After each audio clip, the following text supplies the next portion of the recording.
The fire in the stone hearth had burned down to embers by the time Jedediah Morgan set his pen to paper for the last time. Outside the cabin window, June snow fell across the Bitterroot Mountains, unseasonable, but not unexpected this high in the Montana wilderness. His hands, gnarled from 79 years of hard living, trembled as he opened the wooden box that had sat beside his bed for 47 years. Inside lay a silver ring worn smooth from decades of wear, its 5 interlocked symbols barely visible in the lamplight. Circle Crescent Mountain Root in flame. He had put it on as a young man, uncertain and afraid. He would take it off only in death, which he knew was coming soon. The consumption had taken root in his lungs 3 months prior, and no amount of willowbark tea or Grace's prayers could slow its advance now. Jedediah looked at the blank page before him and thought of his grandson Thomas, 19 years old, and preparing to join the cavalry in 3 weeks. The boy knew nothing of Sacred Heart Mission, beyond the fact that his grandfather lived there, had always lived there, would die there. He did not know why. He did not know about the covenant, and it was time he learned. Jedediah dipped his pen in ink and began to write. Thomas, when you read this, I will be with the earth. But before I go, I need you to understand why I stayed in this place for 47 years and why now it belongs to you. He paused, remembering. The memories came easier now than the breath in his failing lungs. 47 years collapsed into moments sharp and clear as mountain air. Montana Territory, September 1872. He had been 32 years old then. The gravel crunched under Jedediah's boots as he stepped down from the freight wagon in Fort Benton, the northernmost port on the Missouri River. The town sprawled along the waterfront, a chaos of saloons, trading posts, and warehouses, where steamboats unloaded goods bound for the goldfields and cattle ranches spreading across the territory. He had been here a week, selling the winter's take of beaver and wolverine pelts, when the lawyer's messenger found him. The letter was brief. His uncle William Morgan had died 1 month prior. There was an inheritance. A lawyer in Helena required his presence to settle the estate. Jedediah read the letter 3 times, standing in the street, with freight wagons rumbling past and the Missouri running brown and thick behind him. William Morgan. He had not seen his uncle in 18 years, not since his mother's funeral in 1854. The man had been a legend among mountain men, one of the old breed who had trapped the Rockies before the beaver were hunted out, before the railroads and homesteaders began carving up the wilderness. William had disappeared into the Bitterroot Mountains in the early 1860s and had not been heard from since. Now he was dead, and somehow Jedediah was his heir. The journey to Helena took 5 days on horseback. Jedediah traveled light as he always did.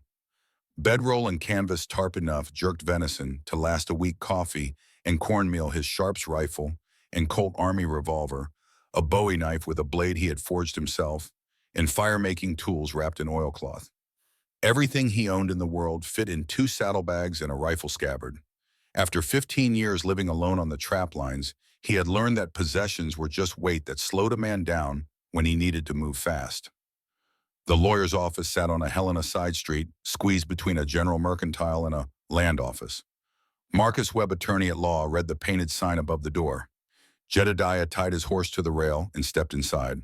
The lawyer was a thin man in his 50s, with spectacles that caught the light from the window and made his eyes unreadable. He did not rise when Jedediah entered, just gestured to a chair and pushed a leather folder across the desk. Jedediah Morgan, your uncle spoke of you, said you were the only family he had left who was worth a damn. Jedediah said nothing. He had learned long ago that silence was often the best response. The lawyer opened the folder. William Morgan died on the 15th of August. Heart gave out, according to the women who found him. He left you everything: land, buildings, assets, 640 acres in the Bitterroot Valley, along with structures and improvements. What women? Jedediah asked. His voice came rough from disuse. He spoke perhaps 20 words a day when he was alone on the trap lines, and the sound of his own voice sometimes startled him. The lawyer's expression shifted, something uncomfortable passing across his features. The Sisters of Sacred Heart Mission. 5 women who have been living on the property since 1843. Your uncle provided for them under the terms of a covenant established that year. Jedediah leaned forward. What kind of covenant? A legal compact between the landowner and the residents. The heir provides monthly provisions, protection, and maintenance. In return, the sisters maintain the property and provide various services. It's all detailed in the appendix. The lawyer tapped the folder. The covenant is binding. Break it, and you forfeit all land rights. There are also certain territorial agreements that enforce the terms. Territorial agreements. 7 trading post owners signed a compact in 1843. They agreed to refuse service to anyone who abandoned the covenant. It was meant to ensure the mission's stability. Your uncle upheld the agreement for 28 years. Now that obligation passes to you. Jedediah picked up the folder and opened it. The deed transfer was straightforward enough. Legal descriptions of the land water rights, timber rights, mineral exclusions. Then came the asset inventory. 1 stone chapel, 5 log cabins, 1 communal hall, 1 forge and smithy, 1 root cellar, fenced garden plots, livestock, including 4 milk cows and 20 chickens. And then on the final page, Appendix 4, Covenant of Sacred Heart Mission, 1843. He read it twice. Monthly supply runs to Missoula. Overnight protection duty. Structural maintenance. Legal representation. In exchange, garden produce, preserved food washing, and mending medical care, spiritual counsel. It read like a work contract, not an inheritance. What happens if I refuse? Jedediah asked. The lawyer removed his spectacles and cleaned them with a handkerchief. You would forfeit the land, which would revert to territorial ownership. You would also find yourself unwelcome at every major trading post in western Montana. The compact's signatories take their obligations seriously. A man who breaks his word finds himself alone out here, Mr. Morgan. And alone, men do not last long. Jedediah looked down at the papers again. Something about this felt wrong, like a trap disguised as generosity. But the land was real. 640 acres of prime valley land, timber rights, water rights structures already built. That was worth 10 years of trapping. Maybe more, though. A man could build a life on that kind of foundation, if he was willing to honor the covenant. I will need to see the property, Jedediah said. The lawyer nodded and pulled out a hand-drawn map. 3 days' ride south from here. Take the Mullen Road to the Bitterroot Valley, then follow the creek marked here. The mission sits in a high meadow well protected from the valley floor. Your uncle chose the location carefully. Jedediah took the map and stood. The lawyer remained seated. One more thing, Mr. Morgan. Your uncle tried to leave once back in 1863. Made it 6 days before the fever started. Came back half dead, took 3 months to recover. After that, he never spoke of leaving again. Whatever you decide, decide quickly. The land does not wait. The warning hung in the air like smoke. Jedediah folded the papers, tucked them into his coat, and walked out into the Helena afternoon. 3 days later, he rode through a mountain pass and saw a Sacred Heart Mission for the first time. The compound sat in a natural amphitheater, carved into the mountainside, surrounded by stands of ponderosa pine and Douglas fir. A creek ran along the eastern boundary, clear and cold, from the snowmelt higher up. The stone chapel dominated the center of the clearing, its walls built from river rock mortared together with surprising skill. Around it, 5 smaller log cabins formed a loose semicircle. Beyond them stood a larger communal hall with a stone chimney, and further back, partially hidden in the trees, he could see a forge with a covered workspace. The garden plots stretched across the southern exposure, fenced with split rails to keep out deer and elk. Someone had planted them with care. Even from a distance, Jedediah could see the neat rows of potatoes, beans, squash, and turnips all thriving in the rich mountain soil. But what struck him most was the silence. No dogs barking, no voices calling out, no movement except the smoke rising from the communal hall's chimney. He rode slowly down the track toward the compound, his hand resting on the Sharp's rifle across his saddle. The gate stood open, but no one came out to greet him. The entire place felt like it was holding its breath, waiting. Jedediah stopped his horse 20 yards from the chapel and dismounted. He tied the reins to a fence post and walked forward on foot boots crunching on the gravel pathway. His eyes scanned the compound with the practiced assessment of a man who had survived 15 years in hostile country. No defensive walls, no gun ports, vulnerable approaches from 3 sides. Whoever had built this place had either been very confident or very foolish. The door to the communal hall opened. 5 women emerged, and Jedediah stopped walking. They were tall, not unusually so for frontier women who did hard labor, but tall enough to notice. The one in front stood nearly as high as Jedediah's 6 feet 1 inch, perhaps only a few inches shorter. The others ranged from that height to perhaps 3 inches taller still. They wore simple gray wool dresses, practical and worn with no ornament except for the cross each wore on a leather cord around her neck. Their faces were weathered from sun and wind, their hands calloused and strong. They did not look like nuns. They looked like women who had survived things that would break most men. The leader stepped forward. She had pale blue eyes that reminded Jedediah of ice on a winter stream, and her jaw had the angular strength of carved stone. Her blonde hair, streaked with gray, was pulled back in a severe bun. When she spoke, her voice carried a faint accent he could not place. Jedediah Morgan, William's nephew. We received word from the lawyer 3 weeks past that you would come. Jedediah nodded once but said nothing. He was still calculating. 5 women alone in the wilderness, apparently unarmed, but standing with the confident posture of people who did not expect to be threatened. Either they were protected by something he could not see, or they had learned to project a confidence they did not feel. I am Mother Superior Grace Whitfield, the woman continued. These are my sisters. We have lived at Sacred Heart Mission for many years. Your uncle fulfilled the covenant and kept us provisioned and protected. We hope you will do the same.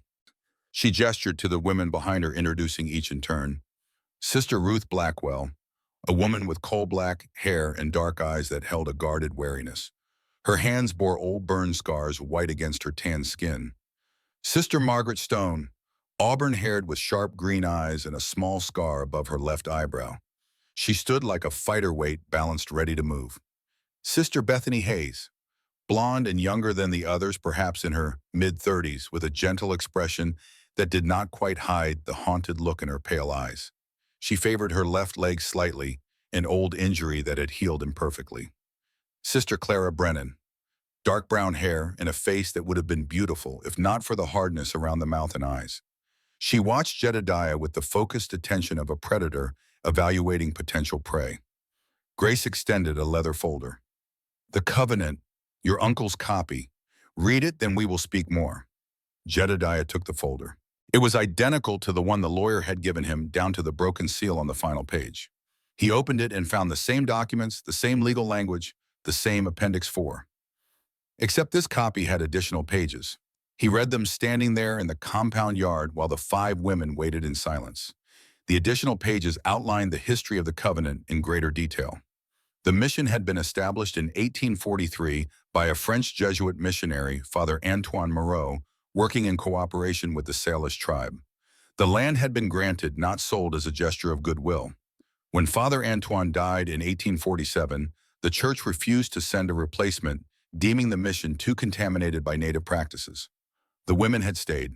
Father Antoine's successor, a French trapper named Etienne Moreau, had taken up the covenant. When he died in 1847, the land passed to Thomas Bridger, an American mountain man. He had fled in 1850, taking one of the sisters with him. Both had vanished. The next heir, James Garrett, had lasted 12 years before breaking the covenant to pursue gold. He died penniless in Virginia City in 1868. William Morgan had taken the covenant in 1862 and held it for 28 years until his death. Now it fell to Jedediah. He looked up from the papers. Grace watched him with those pale eyes that seemed to see more than he wanted them to. This is a work contract, Jedediah said, not an inheritance. It is both, Grace replied. Your uncle understood that. He resisted at first, as you are resisting now, but he came to see the covenant as something more valuable than simple land ownership. He found purpose here. He found family. I don't need family, Jedediah said, and I don't need purpose. I need land I can work without obligations to strangers.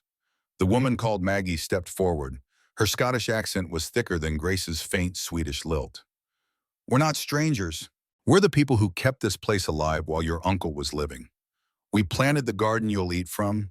We tanned the hides you'll trade. We maintain the buildings you'll shelter in.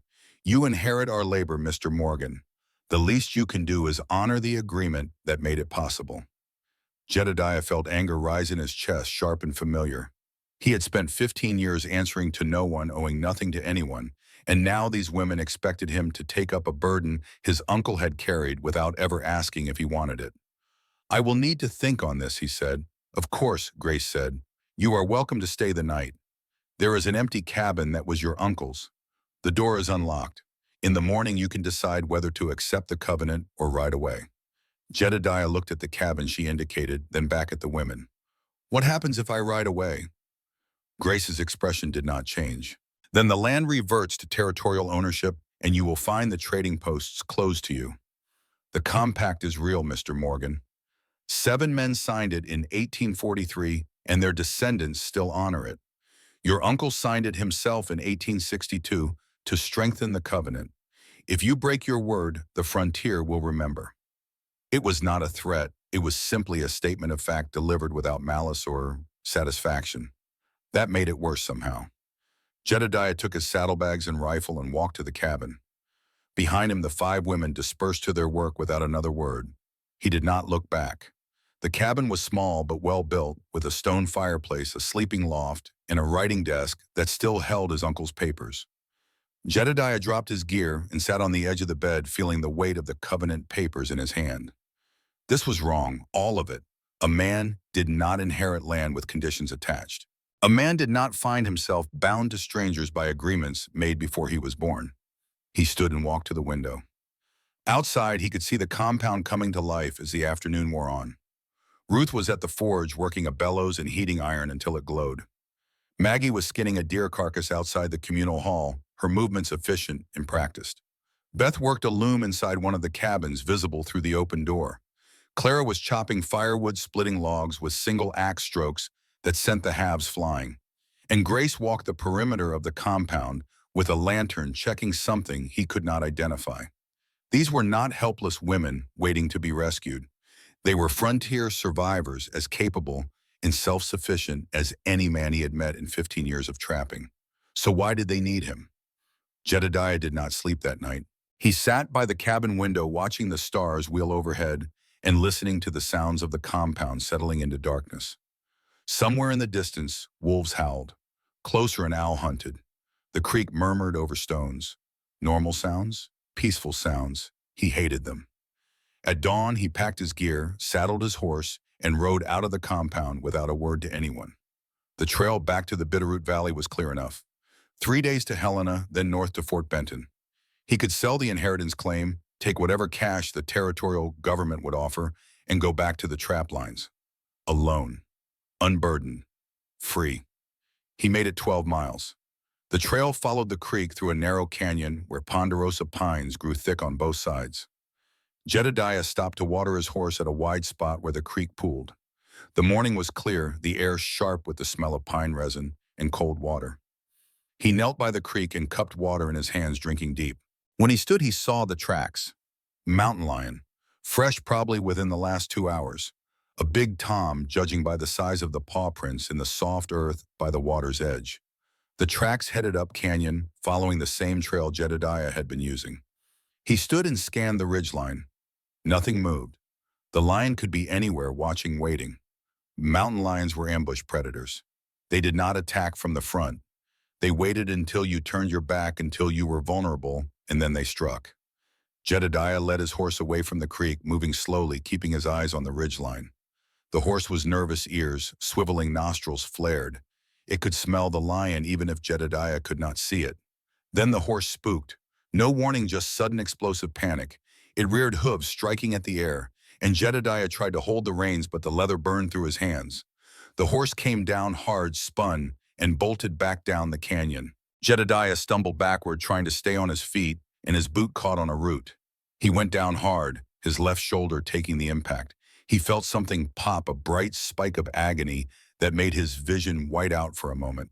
When the pain cleared enough for him to see, he was lying on his back in the dirt, with his left arm hanging useless at his side. Dislocated shoulder. He had seen it happen to other men, had even set a few dislocations himself when there was no doctor within 100 miles. But doing it to yourself was a different matter entirely. He rolled onto his right side and got his knees under him, breathing through the pain. The forest around him was silent now, no bird song, no squirrel chatter, just the creek and the wind in the pines. And somewhere close, a mountain lion watching. Jedediah pushed himself upright and staggered to the nearest tree, a thick ponderosa with rough bark. He turned his back to it and positioned his left shoulder against the trunk. Then, before he could think better of it, he threw his weight backward. The shoulder popped back into the socket with a sound like breaking kindling. The pain was instantly worse than immediately better. He could move his arm again, though every motion sent fire down to his fingertips. He looked around for his rifle. It had fallen when the horse bolted, and now it lay 10 feet away in the dirt. Jedediah walked over and picked it up with his right hand, checking the action. Still loaded, still functional. He had no horse, no supplies beyond what he carried in his coat pockets. 12 miles from the mission, 80 miles from the nearest trading post. Injured. And somewhere in these trees, a mountain lion was deciding whether he was worth the risk of an attack. Jedediah started walking back the way he had come. The lion followed him for 2 miles. He never saw it, but he could feel its presence like pressure on the back of his neck. Twice he stopped and fired warning shots into the trees, and twice the feeling retreated for a few hundred yards before returning. By the time he reached the 3rd mile, his shoulder was screaming and his legs were shaking from exhaustion. He had walked through worse pain, through deeper fatigue, but always before he had been moving towards something. Now he was retreating, and the difference aided him. The sun was past zenith when he heard hoofbeats on the trail ahead. He raised his rifle ready for whatever came next, and then Grace Whitfield rode into view on a sturdy mountain horse. She reined in when she saw him and dismounted without a word. Her eyes took in his torn coat, his dirt-covered clothes, the way he held his left arm close to his body. "Your horse came back 3 hours ago," she said. "We have been watching the pass." Jedediah lowered the rifle. Pride warred with practicality in his chest, and practicality won. "Mountain lion. Horse spooked. I am walking back." "Not anymore." Grace turned her horse and gestured for him to mount. "Climb on. I will walk." "I can walk." "You can, but you will not make it before dark, and that lion is still tracking you. I can smell the fear scent. It will attack after sunset when you cannot see it coming." Grace's voice was matter-of-fact, neither mocking nor sympathetic. "Survival is more important than pride, Mr. Morgan. Your uncle learned that lesson. So will you." Jedediah looked at her, this tall Swedish woman who had somehow known he would try to leave and had come prepared to bring him back. He wanted to refuse.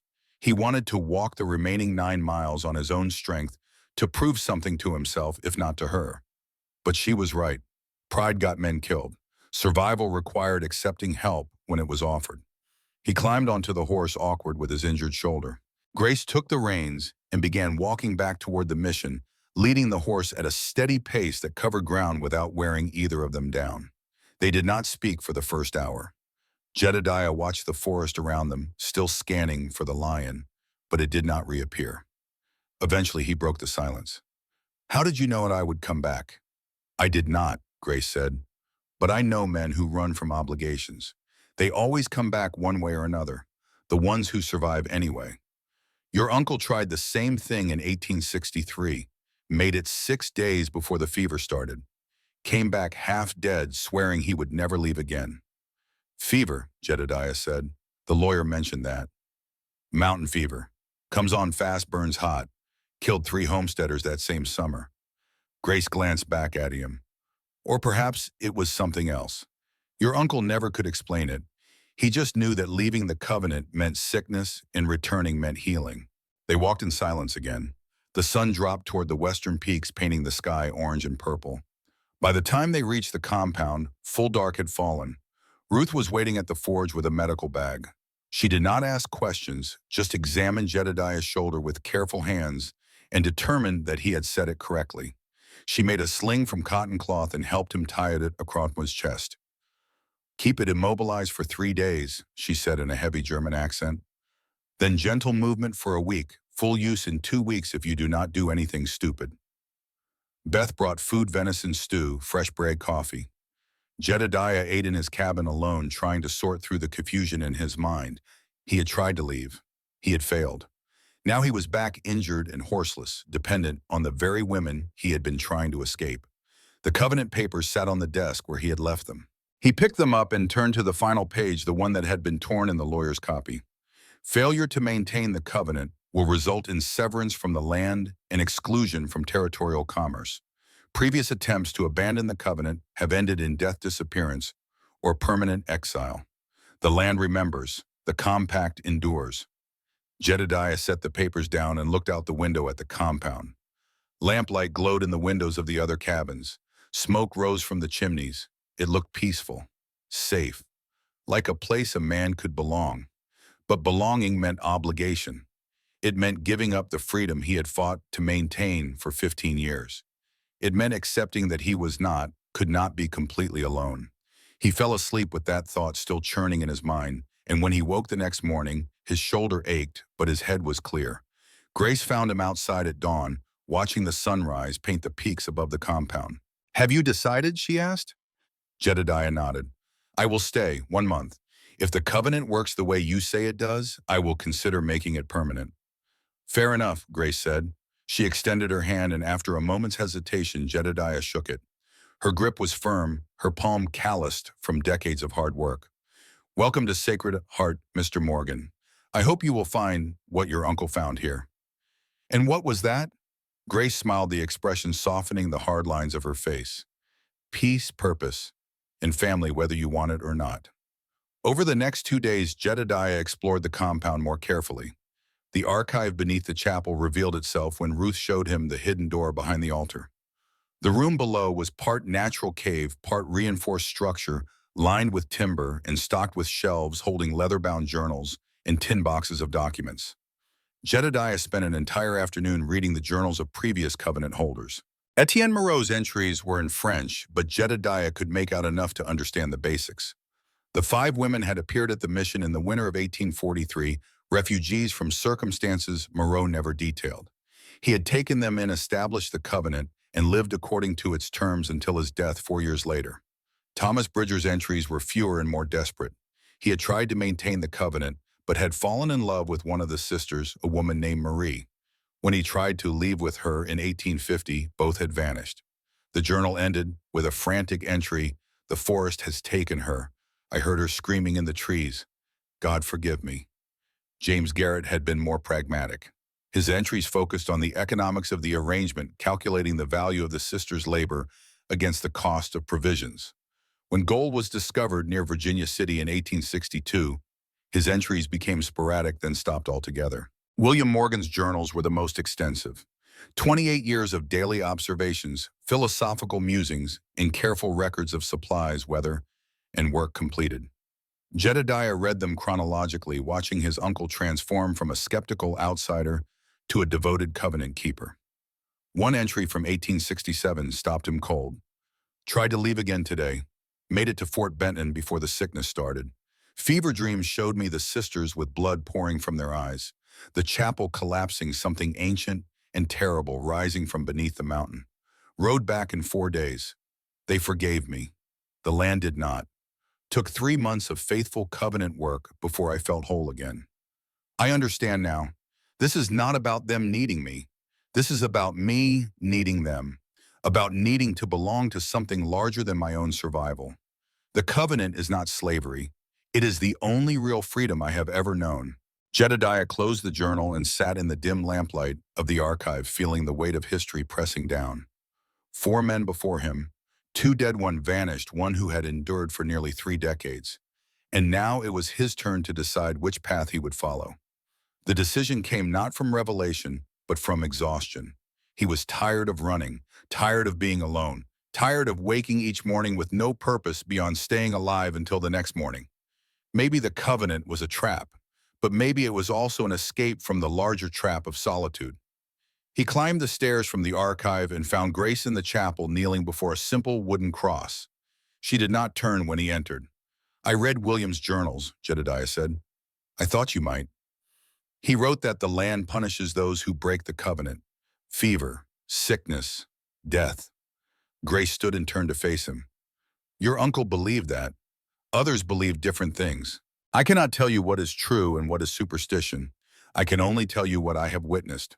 4 men tried to leave over 79 years. All suffered for it. 2 died, 1 vanished, and 1 returned and never left again." "And have you ever tried to leave?" Grace's expression hardened. "Where would we go? I came here when I was 15 years old, fleeing from a father who believed I was possessed by demons because I grew taller than any woman he had ever seen. Ruth came fleeing a husband who beat her unconscious. Maggie came from a Virginia City brothel where she was dying of disease. Beth came after 2 years of Lakota captivity that no white settlement would forgive. Clara came after killing the man who raped her. We did not choose this place because it was perfect.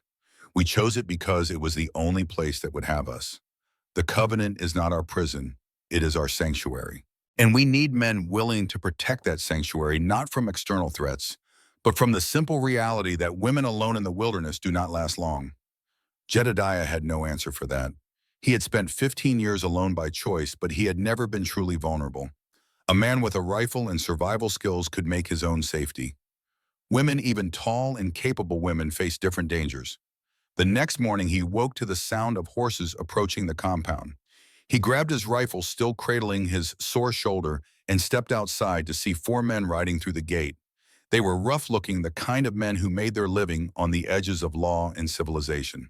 The leader was a thick-set man in his 40s with a prospector's clothes and a claim jumper's eyes.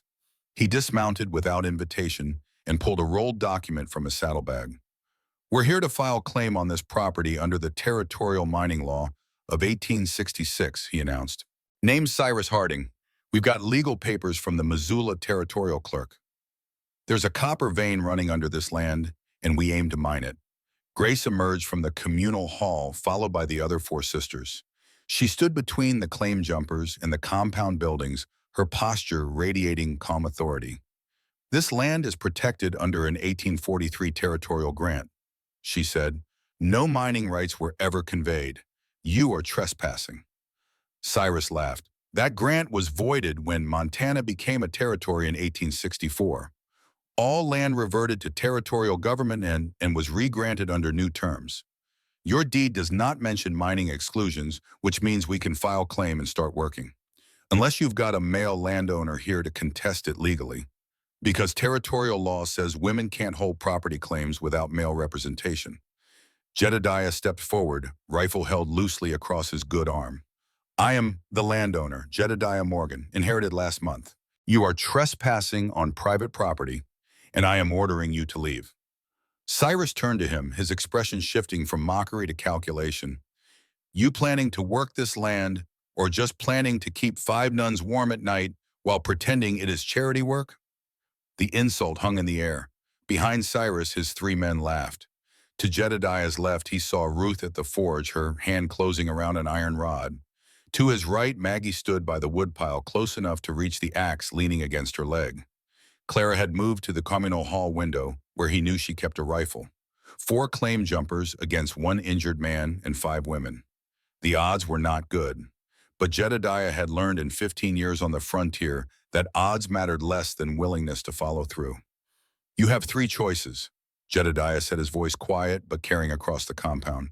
"1, ride out now, take your claim papers to proper court in Helena. 2, stay and I shoot you for armed trespassing. 3, try to take this land by force and we bury you in the woods with the others who tried before you." It was a bluff. There were no bodies buried in the woods. But Cyrus did not know that. His hand moved toward the revolver at his hip. Jedediah's rifle came up smooth and fast, the barrel centering on Cyrus's chest.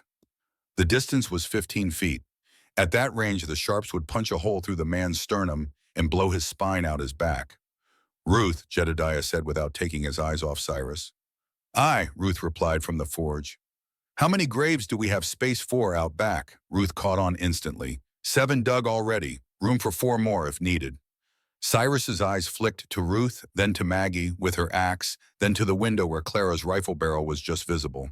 His 3 men looked nervous, now hands away from their weapons.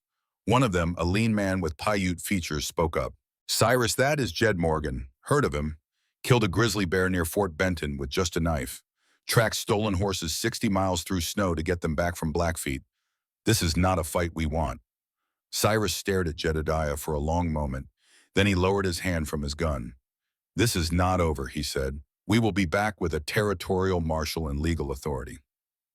"You do that," Jedediah said. "But next time knock before you enter private property." The 4 men mounted and rode out without looking back. Jedediah kept his rifle up until they disappeared into the trees, then lowered it and let out a breath he had not realized he was holding. Grace walked over to stand beside him. "You did not have to do that. You could have let them file their claim and walked away from all of this." "Could have," Jedediah agreed, "did not want to." "Why not?" He thought about the question. The honest answer was that he did not fully know. Maybe it was because Shurs had insulted the sisters and something in Jedediah would not tolerate that.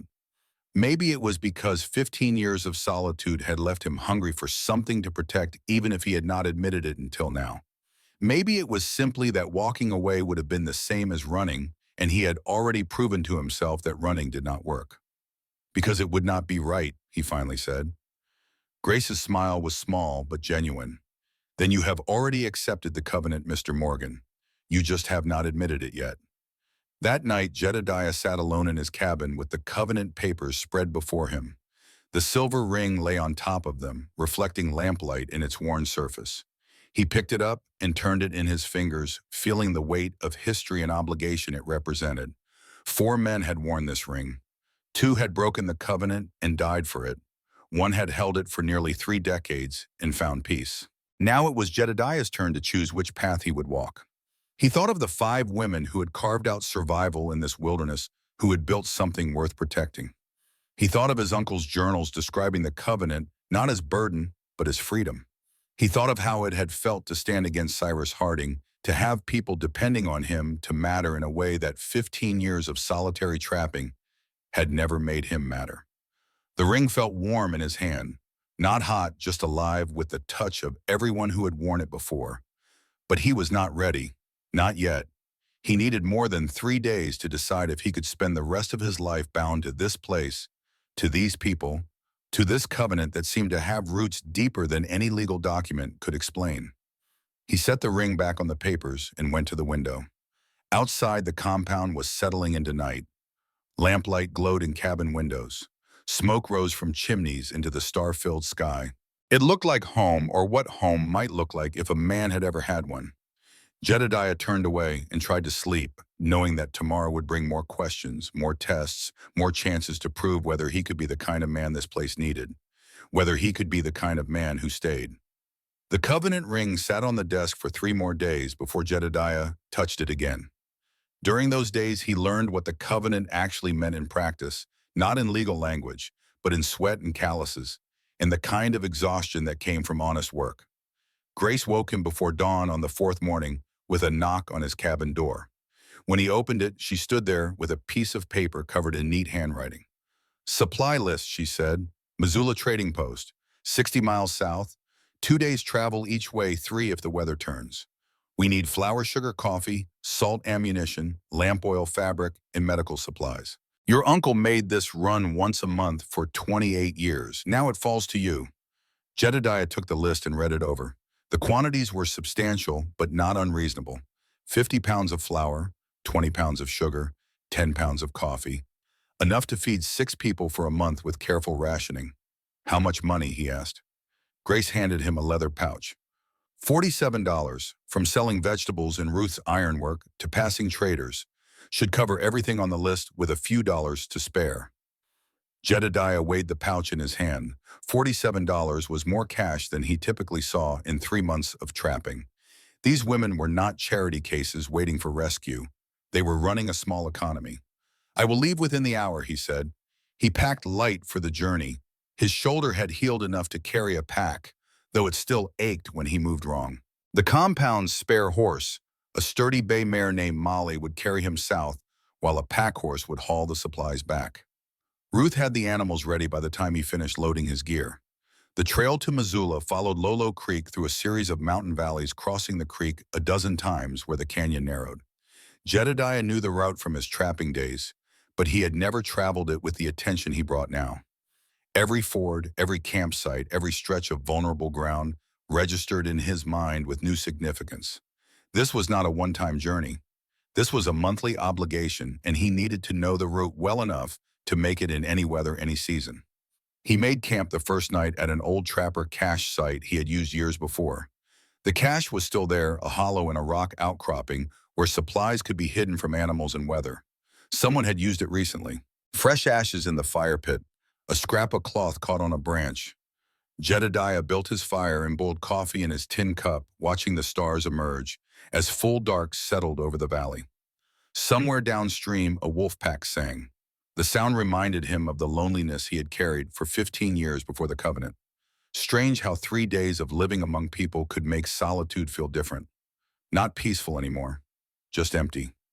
The second day brought him to the confluence where Lolo Creek met the Bitterroot River.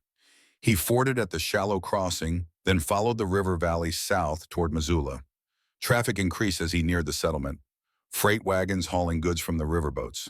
Homesteader families in covered wagons looking for land to claim. Prospectors heading into the mountains with pack mules and wild dreams. None of them paid attention to one more mountain man riding toward town. Missoula sprawled along both sides of the river, a collection of log buildings and canvas tents that had grown into something resembling permanence over the past decade. The trading post sat on the main street, a 2-story log structure with a covered porch and a painted sign, McAllister's Trading Post in general merchandise. Jedediah tied his horses to the rail and stepped inside. The interior was dim after the bright afternoon sun, smelling of leather and tobacco and the distinctive scent of new cloth. Shelves lined the walls stocked with everything from ammunition to axe heads to bolts of calico fabric. A long counter ran along the back wall, and behind it stood a thick-set man in his 50s with a gray beard and sharp Scottish eyes. "Help you?" the man asked. "Jedediah Morgan, here for supplies on Sacred Heart Mission account." The man's expression changed, something like recognition mixed with caution. "Jed Morgan, heard William passed. Sorry for your loss. I am Duncan McAllister. Your uncle traded here for 28 years. "I know," Jedediah said. He pulled out the supply list and set it on the counter. "Need everything on this list." Grace said William had credit here. Duncan picked up the list and read it over his lips, moving silently as he calculated. Then he pulled out a leather-bound ledger and flipped through the pages until he found William Morgan's account. "Your uncle has $127 credit from the furs he brought down last spring, plus the standing arrangement he made in '62. You want to use the credit for these supplies." Jedediah had not known about any credit. William's journals had never mentioned money, only the work of maintaining the covenant. But here was proof that his uncle had been more than just a caretaker. He had been running a business. "I will use 47 in K," Jedediah said, setting the leather pouch on the counter. "Save the credit for emergencies." Duncan nodded approvingly. "Smart. Your uncle did the same. Never used credit unless he had to. Kept a buffer against hard times." He began pulling items from the shelves, weighing and measuring with practiced efficiency. "Heard Cyrus Harding tried to jump your claim last week. Word travels fast out here." "He tried," Jedediah said. "We sent him away." "He will be back. Cyrus does not give up easy, and his brother Wade is deputy territorial marshal. They are both corrupt as a $3 bill, but they have legal authority. If they come back with a writ, you will need more than a rifle to stop them." Duncan finished assembling the supplies and tallied the cost. $52. Jedediah paid the 47 in cash and put $5 on the credit account, keeping the balance at $122. As Duncan loaded the supplies onto the pack horse, he lowered his voice. "Bit of advice, Morgan. There is a lawyer in Helena Thomas Maher, Jr., Irish, a fellow honest as they come in a town full of swindlers. If Harding brings legal trouble, Maher can help. Tell him Duncan sent you." Jedediah filed the information away and rode out of Missoula as the sun dropped toward the western peaks. He camped that night at a different site closer to the river crossing and spent the evening checking over the supplies. Everything on Grace's list, plus a few additions, he had made himself. Extra ammunition because a compound full of people needed more firepower than one man alone. Medical supplies beyond what Grace had requested because injuries happened and laudanum was cheaper bought in bulk than acquired in emergencies. The return journey took 3 days instead of 2. The pack horse was heavily loaded, and Jedediah did not want to risk laming the animal by pushing too hard. He arrived back at Sacred Heart Mission on the 5th day after leaving, just as the sun was setting. The sisters were waiting. They unloaded the supplies with efficient teamwork, each woman knowing exactly where everything belonged. Ruth took the ammunition and lamp oil to the storage shed. Maggie carried the flour and sugar to the root cellar. Beth and Clara hauled the fabric, bolts, and medical supplies to the communal hall. Grace supervised checking items against the list. When everything was unloaded and stored, Grace came to where Jedediah was unsaddling the horses. "You added to the list," she said. It was not a question. "Extra ammunition and medical supplies. Saw the prices and figured it was better to buy now than need later." Grace's expression softened slightly. Your uncle did the same thing. Always thought ahead. She paused, then added, the monthly protection duty begins tonight. Overnight watch in the main hall. Armed guard against raiders or predators. Your uncle never missed a watch in 28 years. Jedediah nodded. He had read about this requirement in the Covenant papers, but reading and doing were different things. What time? Sundown to sunrise. You can sleep tomorrow. Tonight you keep us safe. The main hall was larger than the individual cabins with a stone fireplace at one end and a long table surrounded by benches. Two windows flanked the door shuttered from the inside. Jedediah positioned himself with his back to the fireplace, facing the door with his Spencer rifle across his lap and his Colt revolver on the table beside him. The sisters retired to their cabins as darkness fell. Lamplight glowed in the windows for an hour, then went dark one by one. The compound settled into silence, broken only by the occasional crack of settling timbers and the murmur of the creek. Jedediah kept watch. The night passed in increments of attention. Midnight brought the howl of wolves, distant but clear, somewhere up in the high country. 2 in the morning brought rustling near the root cellar, and Jedediah slipped outside to investigate. A black bear, drawn by the smell of stored vegetables. He fired a warning shot into the air, and the bear lumbered away into the darkness. 4 in the morning brought an owl hunting. The bird's cry was eerie in the pre-dawn silence, a sound like a woman screaming. Jedediah had heard it 1,000 times in 15 years of wilderness living, but tonight it made him think of Thomas Bridger's journal entry, I heard her screaming in the trees. Dawn came slowly, painting the eastern sky orange and gold. Grace appeared with coffee and fresh bread, just as the sun cleared the peaks. Heard the shot at 2, she said, handing him the tin cup. Bear, sent it running. William would have done the same. She sat on the bench across from him, cradling her own cup. You did well, Mr. Morgan. The watch is not easy. It requires staying alert when your body wants sleep, staying calm when shadows make you want to shoot at ghosts. Most men cannot do it for more than a few months. Your uncle did it for 28 years. Jedediah drank the coffee, feeling the warmth spread through his chest. How often does trouble actually come? Raiders maybe 3 times a year, usually prospectors or claim jumpers looking for easy pickings. Predators more often. Bears in spring and fall, mountain lions in winter. Wolves anytime. The watch is not about fighting, it is about being present, about showing anyone or anything that approaches that this place is protected. She stood and took his empty cup. Sleep now. Tomorrow we begin the maintenance work. Roof repairs, firewood fencing. The Covenant requires all of it, and winter comes early in these mountains. Over the next 3 weeks, Jedediah learned what maintenance meant in practice. The chapel roof had a leak over the altar where rainwater had worked its way under the cedar shingles. Ruth helped him carry the replacement shingles up a ladder she had built from lodgepole pine. They worked side by side, Ruth's blacksmith strength making easy work of lifting the heavy stones that weighted the roof edges. While they worked, Jedediah noticed details he had missed during his first days at the compound. The chapel stones were carved with symbols, some Catholic crosses and Latin phrases, other circular patterns and angular designs he recognized as Salish in origin. Who built this? He asked. Ruth paused in her work, wiping sweat from her forehead. Father Antoine and Salish craftsmen together. 1843 was meant to be bridge between cultures. Jesuits left when Rome refused to recognize blended practices. We stayed. Why? Ruth's expression hardened. Because Rome did not want women who were too tall, too strong, too broken by what men had done to them. The church has no place for women like us. But this place does. They finished the roof repair in silence, and Jedediah thought about what Ruth had said. These women were not here because they loved the wilderness or sought spiritual enlightenment. They were here because everywhere else had rejected them. The firewood cutting took longer. Montana winters required 10 cords minimum to keep 5 cabins and the main hall heated through the deep cold. Jedediah and Maggie spent a week in the forest felling dead standing timber and limbing the branches. Maggie worked with the efficient brutality of someone who had learned to waste nothing, not a single motion or a single piece of wood. On the 3rd day of cutting, she spoke about her past for the first time. Virginia City, 1863. Gold rush brought miners by the thousands. Miners brought demand for women. Madame bought me from my father for $50 when I was 15. Worked that brothel for 3 years until the syphilis started. Madam was going to sell me to a rendering house where they buy sick whores for $1 and work them to death in laundries. Your uncle paid my contract instead, $200.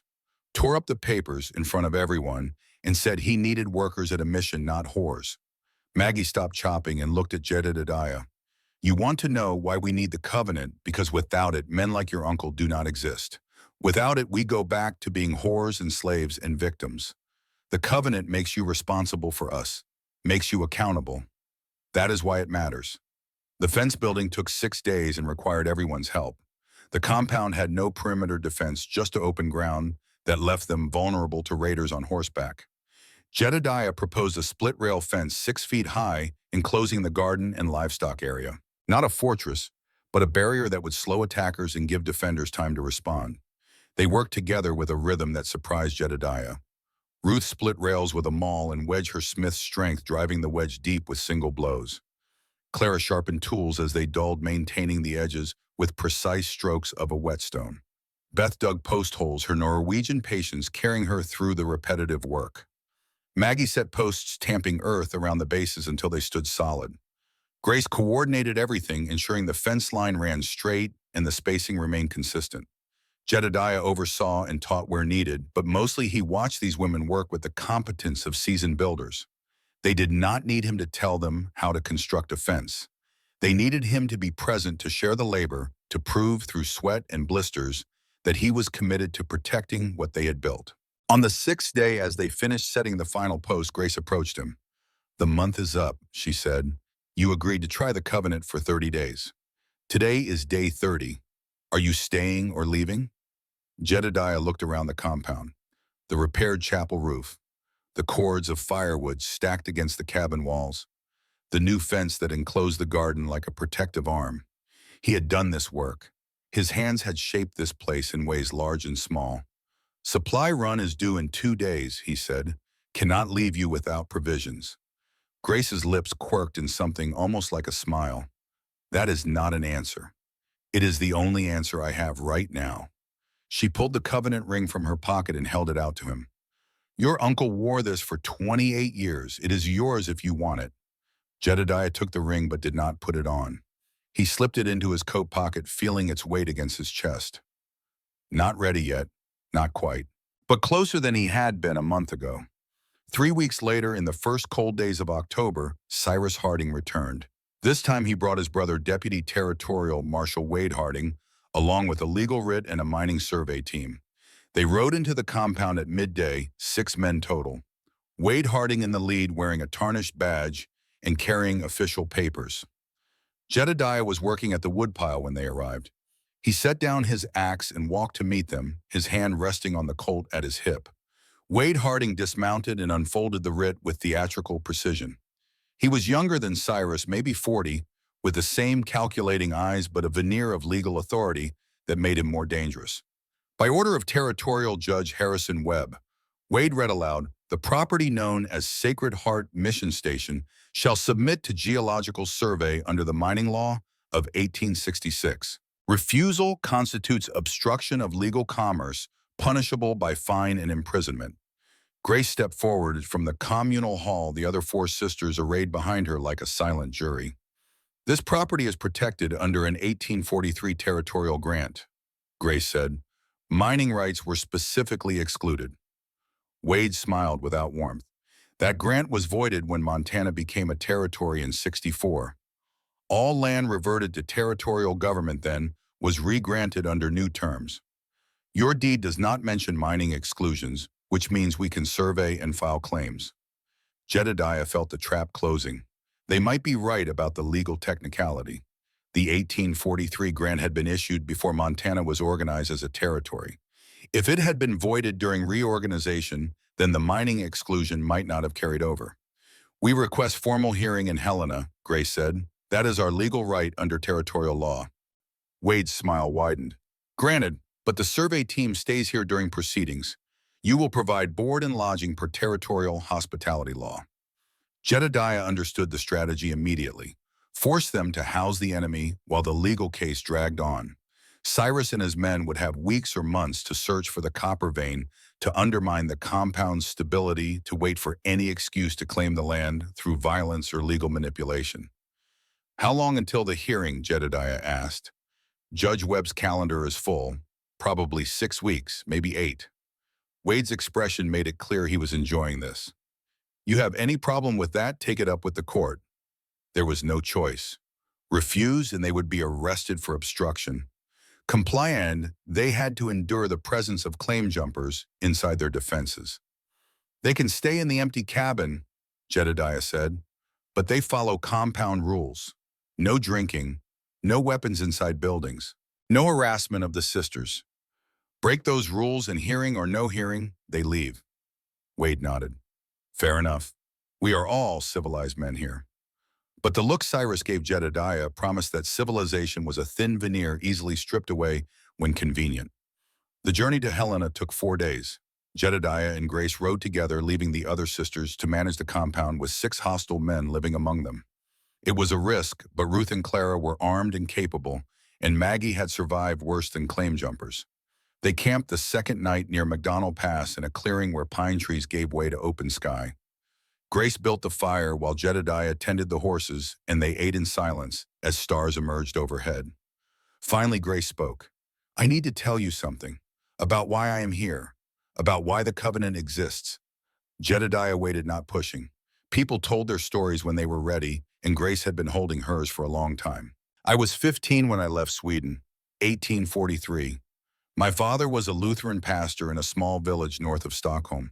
When I grew past 6 feet tall at age 12, he said I was cursed, possessed by demons. At 14, I was 6 feet 5 inches. He tried to cure me. She pulled up the back of her shirt, and in the firelight, Jedediah saw the scars. Burn marks, dozens of them, forming patterns across her back like twisted prayers written in seared flesh. Hot iron, symbols from the Bible. He prayed over me while he burned me, asked God to drive out the demons that made me grow tall. My mother watched and did nothing. Grace lowered her shirt and stared into the fire. I ran, stowed away on a ship to America, worked as a dock laborer in New Orleans pretending to be a boy, saved money, came west with a missionary group. Father Antoine saw me in Fort Benton. He did not see a demon. He saw a strong woman who could help build a mission in the wilderness. She paused, and Jedediah saw tears reflecting firelight on her weathered face. Father Antoine taught me Salish language, Catholic prayers, how to survive in mountains. When he died in 47, the church would not send replacement. Said the mission was too contaminated with native practices. I stayed. Other women came. Ruth fleeing her husband, Maggie fleeing the brothel, Beth fleeing captivity, Clara fleeing murder charges. We became family. Father Antoine created the covenant before he died. He said women need male protector in frontier, but protector must be bound by law and honor, not just kindness. Otherwise, he could exploit us. So he made legal compact. Man provides protection and provisions, women provide labor and stability. Both sides bound equally. That is why the covenant matters. It makes you accountable. Jedediah stared into the flames, processing this. The covenant was not about religion or mysticism. It was about creating a structure where vulnerable people could survive without being exploited, where power was balanced by obligation. Why tell me now, he asked. Because if we lose this trial, the mission is gone. Sisters will scatter. I will have nowhere to go. I need you to fight for us like we are worth fighting for, not out of obligation, because you understand we are worth saving. Jedediah pulled the covenant ring from his pocket and looked at it in the firelight. The 5 symbols worn almost smooth but still visible. Circle, crescent, mountain, root, flame. 5 women. 1 protector. Balance. He slipped the ring onto his finger. I understand, he said. The territorial courthouse in Helena was a 2-story brick building that smelled of tobacco smoke and legal corruption. Judge Harrison Webb presided from a raised bench, a man in his 60s with political connections to the mining interests and a reputation for ruling in favor of whoever paid best. The prosecution lawyer, Marcus Fell, presented the mining company's case with smooth efficiency. The 1843 grant had been voided. The new territorial deed contained no mining exclusions. Sacred Heart mission was unproductive use of valuable land. The geological survey showed a copper vein worth $200,000. Justice demanded the land be put to proper commercial use.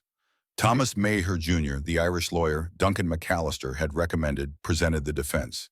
Jedediah had found him in a small office above a Helena saloon, a man in his 30s with red hair and an honest face that seemed out of place in a territorial capital built on graft and gold. Mager argued that the 1843 grant had never been formally voided, just ignored. He presented William Morgan's 28-year stewardship as proof of legitimate use. He brought character witnesses, Duncan McAllister, who testified about the mission's economic activity. Father Patrick O'Malley, the Catholic priest from Missoula, who testified about the sisters' charitable work. And finally, most powerfully, Chief White Cloud of the Salish tribe. The old chief entered the courtroom in traditional dress eagle feathers, in his long gray hair, his face a map of 70 years lived in these mountains.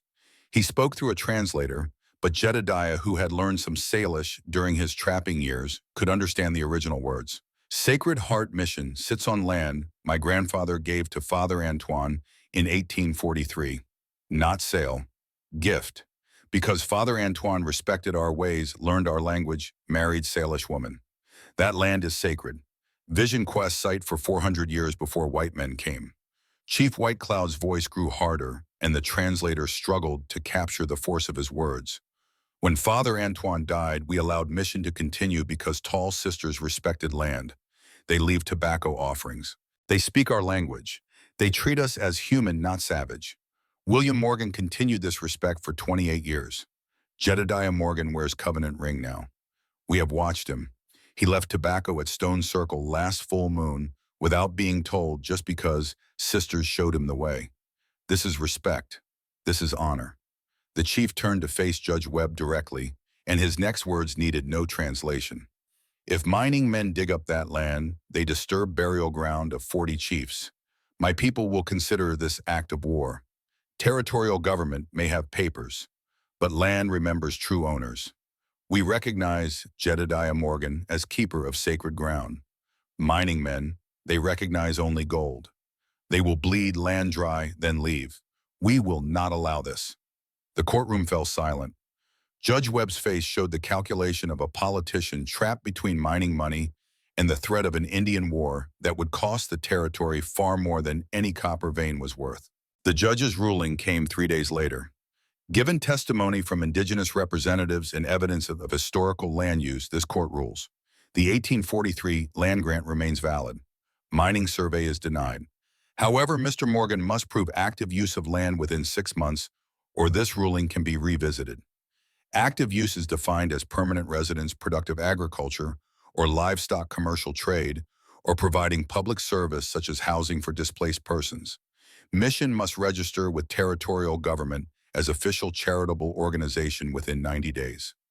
It was a victory, but a conditional one. 6 months to prove the covenant was not just legal fiction, but living reality. Jedediah and Grace rode back to Sacred Heart in silence, both understanding what the ruling meant. The mission had survived this challenge, but it would face others. And now Jedediah was committed not just morally, but legally to making this place work. When they arrived back at the compound, they found Cyrus and his survey team gone evicted by Ruth the day after the judge's ruling was announced. The sisters were waiting with news. Trader came through from Fort Benton, Beth said there is a young man asking about Sacred Heart. Name is Samuel Ward, says he is William's nephew through sister's line. Has letter from lawyer. He is second beneficiary in the will. Jedediah felt the ground shift under him. Second beneficiary. The covenant required 2 anchors now. Grace met his eyes. The land is growing. More settlers mean more disruption. The covenant needs more strength to stay balanced. That night, Jedediah sat in the main hall and thought about what it meant to share the covenant. For a month, he had been the only anchor, the sole male protector. Now another man would come, someone he did not know, someone who might reject the covenant or fail to understand it. But perhaps that was the point. The covenant was not about one man's strength. It was about succession, about building something that could outlast any individual. William had understood that. He had put both Jedediah and this Samuel Ward in his will, knowing the mission would need more than one generation, more than one anchor. Winter came early that year, the first snow falling in mid-November. Jedediah threw himself into preparation with the intensity of a man trying to prove something. Food preservation. 4 elk hunted with Maggie and Clara, the meat smoked and dried into 800 pounds of jerky. The garden harvest stored in the enlarged root cellar, 200 pounds of potatoes, 50 pounds of dried beans, 30 pounds of dried squash turnips packed in sand to last until spring. He built a second root cellar, digging 8 feet into the earth and lining it with timber and stone. The work was brutal, breaking frozen ground with pick and shovel, but it gave him something to focus on besides the uncertainty of Samuel Ward's arrival. The sisters prepared in their own ways. Ruth stockpiled iron and coal for the forge, knowing she would not be able to work metal in the deep cold. Beth wove extra blankets and clothing. Maggie tanned hides for leather goods. Clara processed the elk meat with methodical efficiency. Grace coordinated everything, ensuring no detail was overlooked. On the third Thursday of November, Jedediah made a decision that surprised even himself. He invited the neighboring homesteaders to Sacred Heart for a Thanksgiving gathering. The O'Malley family came Irish immigrants with 5 children, ranging from 4 to 14. They lived 8 miles south in a rough cabin that was barely holding together. Duncan McAllister came from Missoula, bringing whiskey and news. Small Bear brought 3 Salish families carrying dried salmon and camas root as gifts. They gathered in the main hall and the compound yard, more than 20 people sharing a feast the sisters had prepared. Roasted elk potatoes, beans, dried berry pies, fresh bread. It was more food than Jedediah had seen in one place since leaving civilization 15 years before. But more than the food, what struck him was the feeling. These people from different backgrounds and different cultures, others who were gathering together because the covenant had created a place where gathering was possible. Sacred Heart was becoming something more than a mission. It was becoming a community. Patrick O'Malley, a lean man with a quick smile, pulled Jedediah aside during the meal. Heard you had trouble with claim jumpers. Heard you won in court. That is good. We need this place. 3 years ago, my youngest got sick with croup. No doctor for 80 miles. Your uncle rode through a storm to bring medicine. Saved her life. Places like this, they hold the frontier together when everything else is falling apart. The gathering lasted into the evening, with children playing in the compound yard and adults sharing stories around the fire. Ruth demonstrated her forge work making horseshoes for the O'Malley family's worn-out plow horse. Beth taught Mrs. O'Malley a Norwegian weaving technique. Maggie organized a shooting competition that even the children participated in under careful supervision. As the sun set and families began the journey home, Jedediah felt something shift inside him. He had spent 15 years avoiding exactly this community connection, the web of obligations that tied people together. But standing in the compound yard watching smoke rise from chimneys into the cold November sky, he understood why his uncle had stayed. This was worth protecting. Not just the land, the people. 2 weeks later, the blizzard hit. December 15th dawned gray and bitter, with wind howling down from the high peaks at 40 miles per hour. By noon, 3 feet of snow had fallen. By evening, visibility was less than 10 feet, and the temperature had dropped to 25 degrees below zero. Jedediah was in his cabin when he heard the pounding on the door. He grabbed his rifle and opened it to find Patrick O'Malley half frozen, his beard crusted with ice, barely able to speak. "Nora," Patrick gasped. "Croup, cannot breathe, turning blue, please." Jedediah did not hesitate. He grabbed his heaviest coat, wrapped a scarf around his face, and saddled Molly, while Patrick slumped against the cabin wall. Grace appeared with medical supplies and a heated brick wrapped in cloth. "Beth says you will need steam and herbs," Grace said, pressing the bundle into Jedediah's hands. "God go with you." The ride to the O'Malley cabin should have taken an hour.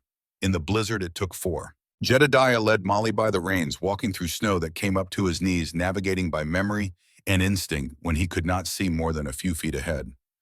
Patrick stumbled behind him, tied to the saddle with a rope so he would not get lost in the whiteout. The O'Malley cabin was a nightmare when they arrived. Mrs. O'Malley and the 5 children huddled around a failing fire. The youngest child, 4-year-old Nora, lying limp in her mother's arms. The girl's lips were blue, her breathing a horrible wet rasp that Jedediah could hear from across the room. He did not waste time with explanations. He loaded the entire family onto a wagon, covered them with every blanket and tarp they owned, and led the horses back into the storm. Mrs. O'Malley held Nora wrapped in Jedediah's coat. The other children huddled together under canvas. Patrick walked beside Jedediah, both men roped to the wagon so they could not be separated. The return journey was worse. The wagon was heavy, the horses struggled, and Jedediah's hands went numb even inside his gloves. He could no longer feel his feet. His face was a mask of ice, but he kept moving one step after another because stopping meant death for all of them. They reached Sacred Heart after midnight. The sisters took over immediately, pulling the O'Malley family into the main hall, stripping off frozen clothes, building up the fire until the room was hot enough to steam. Beth created a tent from blankets over a pot of boiling water mixed with pine needles and sage. Grace held Nora inside the steam tent while Beth administered willow bark tea. Jedediah collapsed in a chair, his frostbitten hands thawing in a basin of lukewarm water. The pain was extraordinary, like needles of fire driven under his nails, but he stayed silent and endured it. Ruth treated his feet, which were worse, the toes white and numb. She worked them carefully, bringing back circulation with patient massage and gradually warmer water. For 7 days, the blizzard raged, and the O'Malley family stayed at Sacred Heart. 7 adults and 5 children in a compound built for 6, but they made it work. Everyone shared food stores, rotated watch duty, helped with chores. Patrick O'Malley helped Jedediah repair storm damage when the wind died down enough to work outside. Mrs. O'Malley helped the sisters with cooking and washing. The children learned Norwegian hymns from Beth and Salish, words from Grace. On Christmas Eve, the blizzard finally ended. The sky cleared, the temperature dropped to 15 below, but without wind, and stars emerged like ice chips scattered across black velvet. Grace organized a simple celebration. No formal mass, but readings from the Bible and a Salish blessing of gratitude. A shared meal carefully rationed because they still had 3 months until spring. Ruth had made small iron hooks for the O'Malley cabin. Beth had woven a blanket for Nora. Jedediah gave the children carved wooden animals, an elk, a bear, a wolf, and an owl, shaped with his Bowie knife during the long nights of watch duty. Patrick O'Malley pulled Jedediah aside while the children were admiring their gifts. "You saved my family," Patrick said quietly. "Risked your life in that storm. I will never forget that." Jedediah was uncomfortable with praise. He had done what needed doing, nothing more. Any man would have done the same. "No," Patrick said. "Most men would have said, 'Wait till morning and let her die.' You did not hesitate. That is covenant. You protect people like they are your own blood, even when they are not." The O'Malley family left on December 26th, the snow passable now, the air still and cold. As they drove away in their wagon, Patrick called back, "Heard from a trader that Ward fellow is coming after all. Be here mid-January. You ready for a second anchor?" Jedediah looked at the ring on his finger, then at the 5 sisters standing in the compound yard. He had been alone for 15 years. Now he was part of something larger. The idea of sharing that with someone else, of teaching another man what he himself was still learning, was daunting. But the covenant was not about comfort. It was about succession, about building something that would outlast any individual. "Ready as I will be," Jedediah said. Through January, he prepared. He and Ruth built a second cabin, 12 feet by 14, with a stone fireplace and a sleeping loft. It took 12 days of hard labor in the cold, cutting and fitting logs, chinking the walls with mud, and grass, laying the stone for the chimney. When it was finished, Jedediah stood back and looked at the structure with satisfaction. It was solid work built to last. He also wrote a letter, struggling with the words because he was not comfortable with writing. Finally, he managed, "Sam Ward, you are coming to Sacred Heart. The lawyer told you same lies he told me. Easy inheritance land claim, simple paperwork. It is not simple. It is a covenant, legal and moral both. You will meet 5 women here. They are not nuns, really. They are survivors, and they need protection in a place where law does not always reach. I was you 4 months ago. Tried to run, could not. Not because of magic or threats, because leaving meant abandoning people who deserved better. Your cabin is built. Supplies are stocked. We will teach you what you need to know. But you have to decide, are you here for land or are you here for purpose? Your Uncle William chose purpose. So did I. Hope you will choose the same.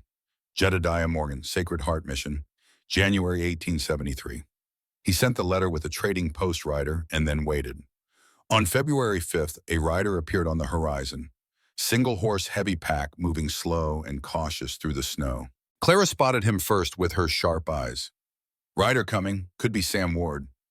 Everyone gathered to watch as the rider approached. He was young, late 20s, wearing a faded Union Army coat. He carried a rifle across his saddle and moved with the wary posture of a man who had seen violence and expected more. He stopped at the compound gate and made no move to dismount. "Looking for Jedediah Morgan," he called out. "My name is Samuel Ward. Got a letter about inheritance." Jedediah stepped forward, feeling the weight of the covenant ring on his finger. "I am Morgan. That is your cabin." He pointed to the new structure. "You can stay or leave, your choice. But if you stay, we talk about what that means." Sam's eyes scanned the compound, taking in the 5 tall women watching from the communal hall, the fortifications, the smoke rising from chimneys. His hand rested near the revolver at his hip. Letter mentioned covenant, mentioned enemies, mentioned purpose. "I came 900 miles from Kansas. Might as well hear the full story before deciding." "Fair enough," Jedediah said. "Dismount. We will talk." Sam dismounted stiffly, like he had been riding for weeks.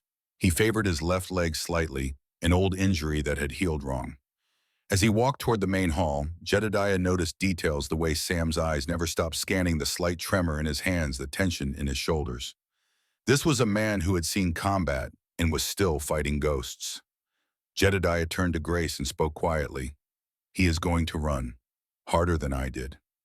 Grace watched Sam with the assessing gaze of someone who had seen too many broken people arrive at Sacred Heart. "Maybe. Or maybe he needs this place more than you did. War breaks men in different ways. Let us see which way he is broken." Inside the main hall, the second anchor had arrived. The covenant would test him as it had tested Jedediah, and if he passed, Sacred Heart would grow stronger. If he failed, they would start over with the next man William's will called forth. Either way, the covenant would endure. It always had. Samuel Ward refused to sit. He stood with his back to the wall of the main hall, one hand resting near his revolver eyes, moving constantly between the 6 people facing him. The motion was instinctive, learned behavior from years of expecting ambush.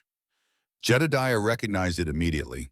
He had seen that wariness in other veterans, men who had survived battles by never trusting their surroundings, never relaxing their guard.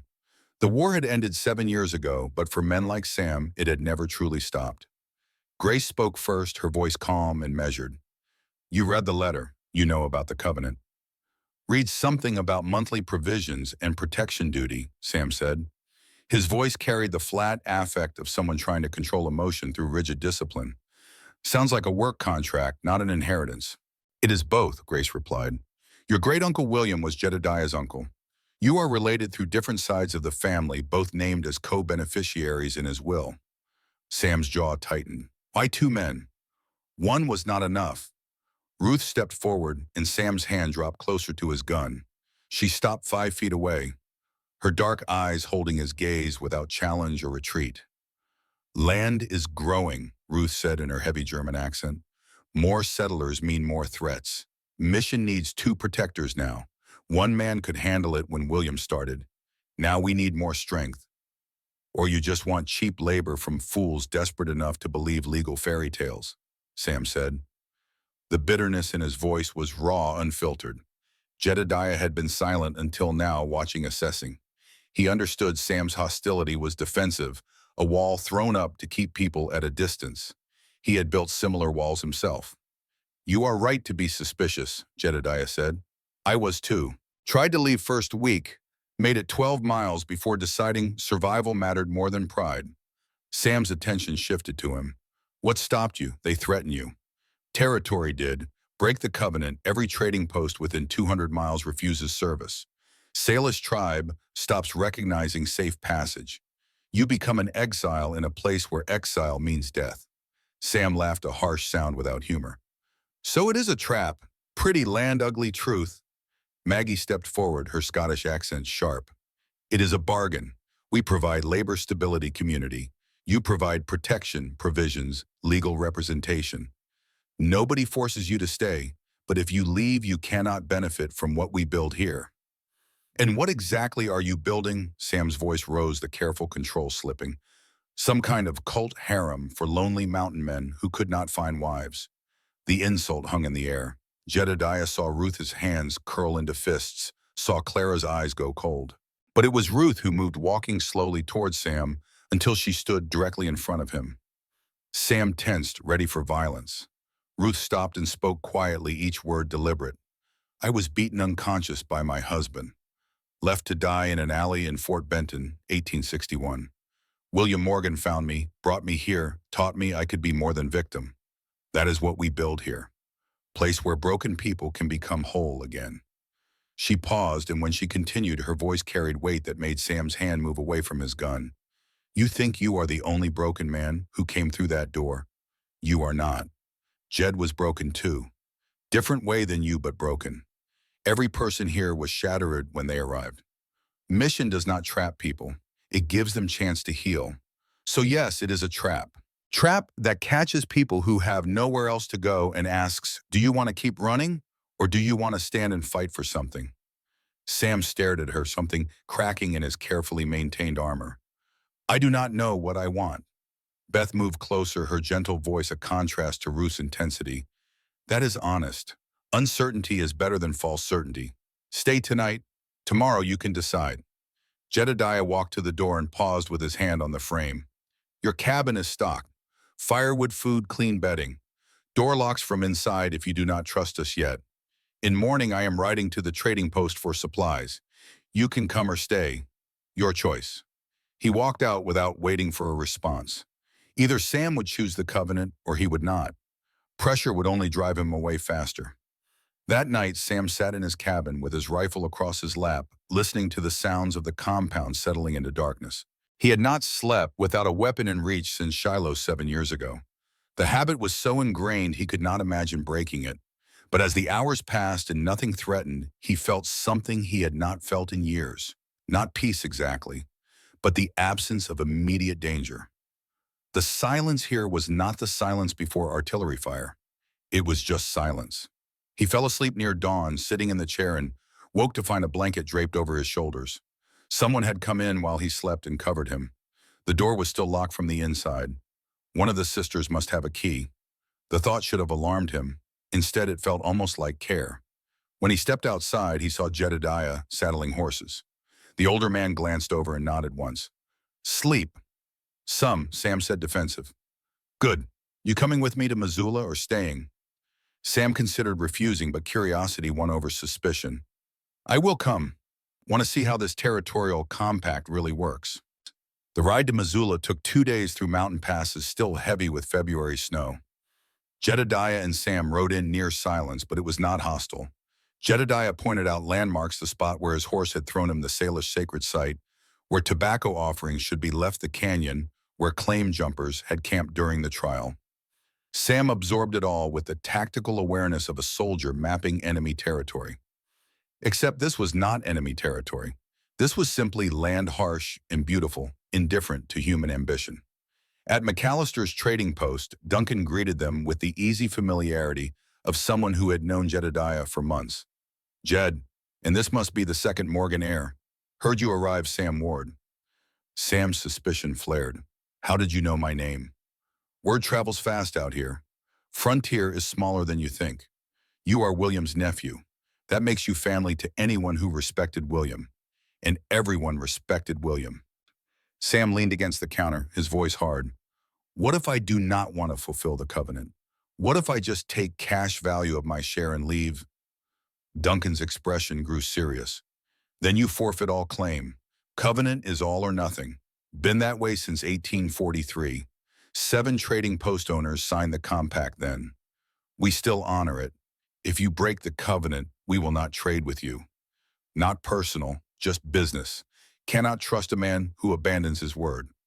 That is blackmail. That is frontier law. Different from government law, but older and more binding.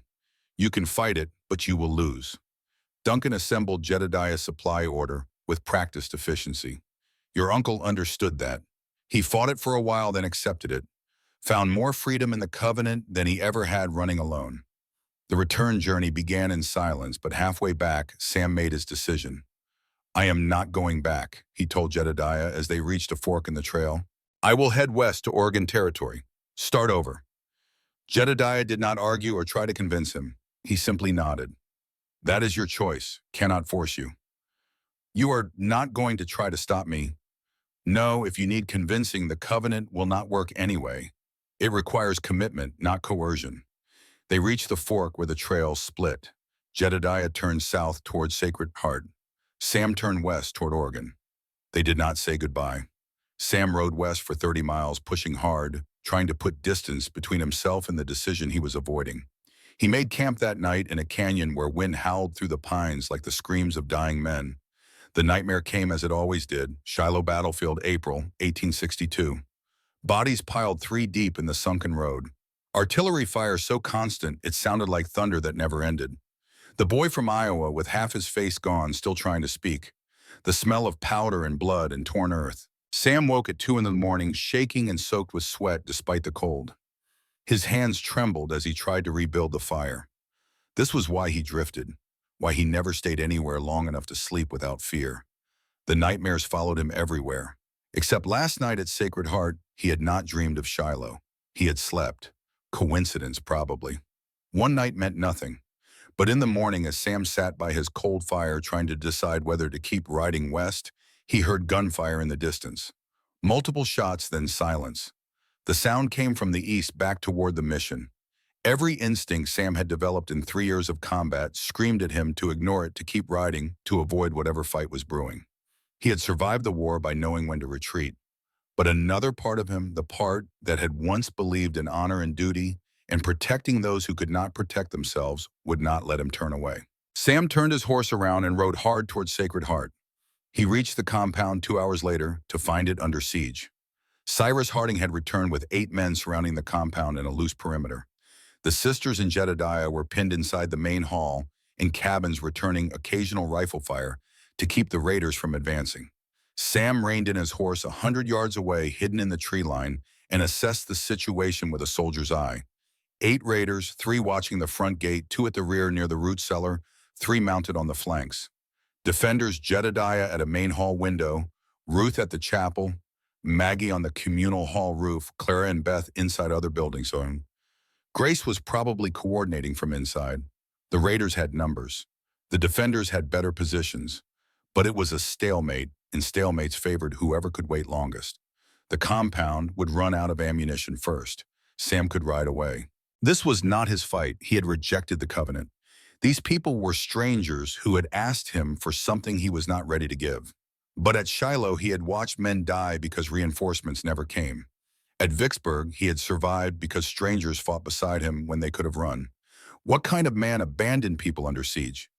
Sam circled wide through the forest, approaching from the northwest, where the raiders' attention was focused on the compound. He dismounted 50 yards from the rearmost mounted raider and used the skills he had learned as a cavalry scout. Waited for the wind to settle, steadied his rifle against a tree trunk, aimed not at the rider but at the horse, a larger target, in a non-lethal way to create chaos. He fired. The horse reared and threw its rider. The raiders spun around, confused, trying to locate the shooter. Sam was already moving, using the forest cover to relocate before they could return fire.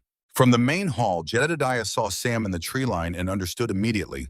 Reinforcement had arrived. "You are surrounded now," Jedediah shouted to the raiders. "My partner is in your rear with a Spencer repeating rifle. Drop weapons or get cut down." It was a bluff. Sam only had a single-shot rifle. But the raiders did not know that. Cyrus, realizing the tactical situation had shifted, called out to his men, "Fall back, regroup." The raiders pulled back 100 yards, mounting up and retreating to reassess. Sam used the moment to sprint for the compound gate, bullets kicking up dirt around him as the raiders realized what was happening. He dove behind the gate post as their rifle fire peppered the logs above his head. Jedediah appeared at the main hall window. "Thought you were heading to Oregon." Sam caught his breath, his heart pounding from adrenaline and exertion.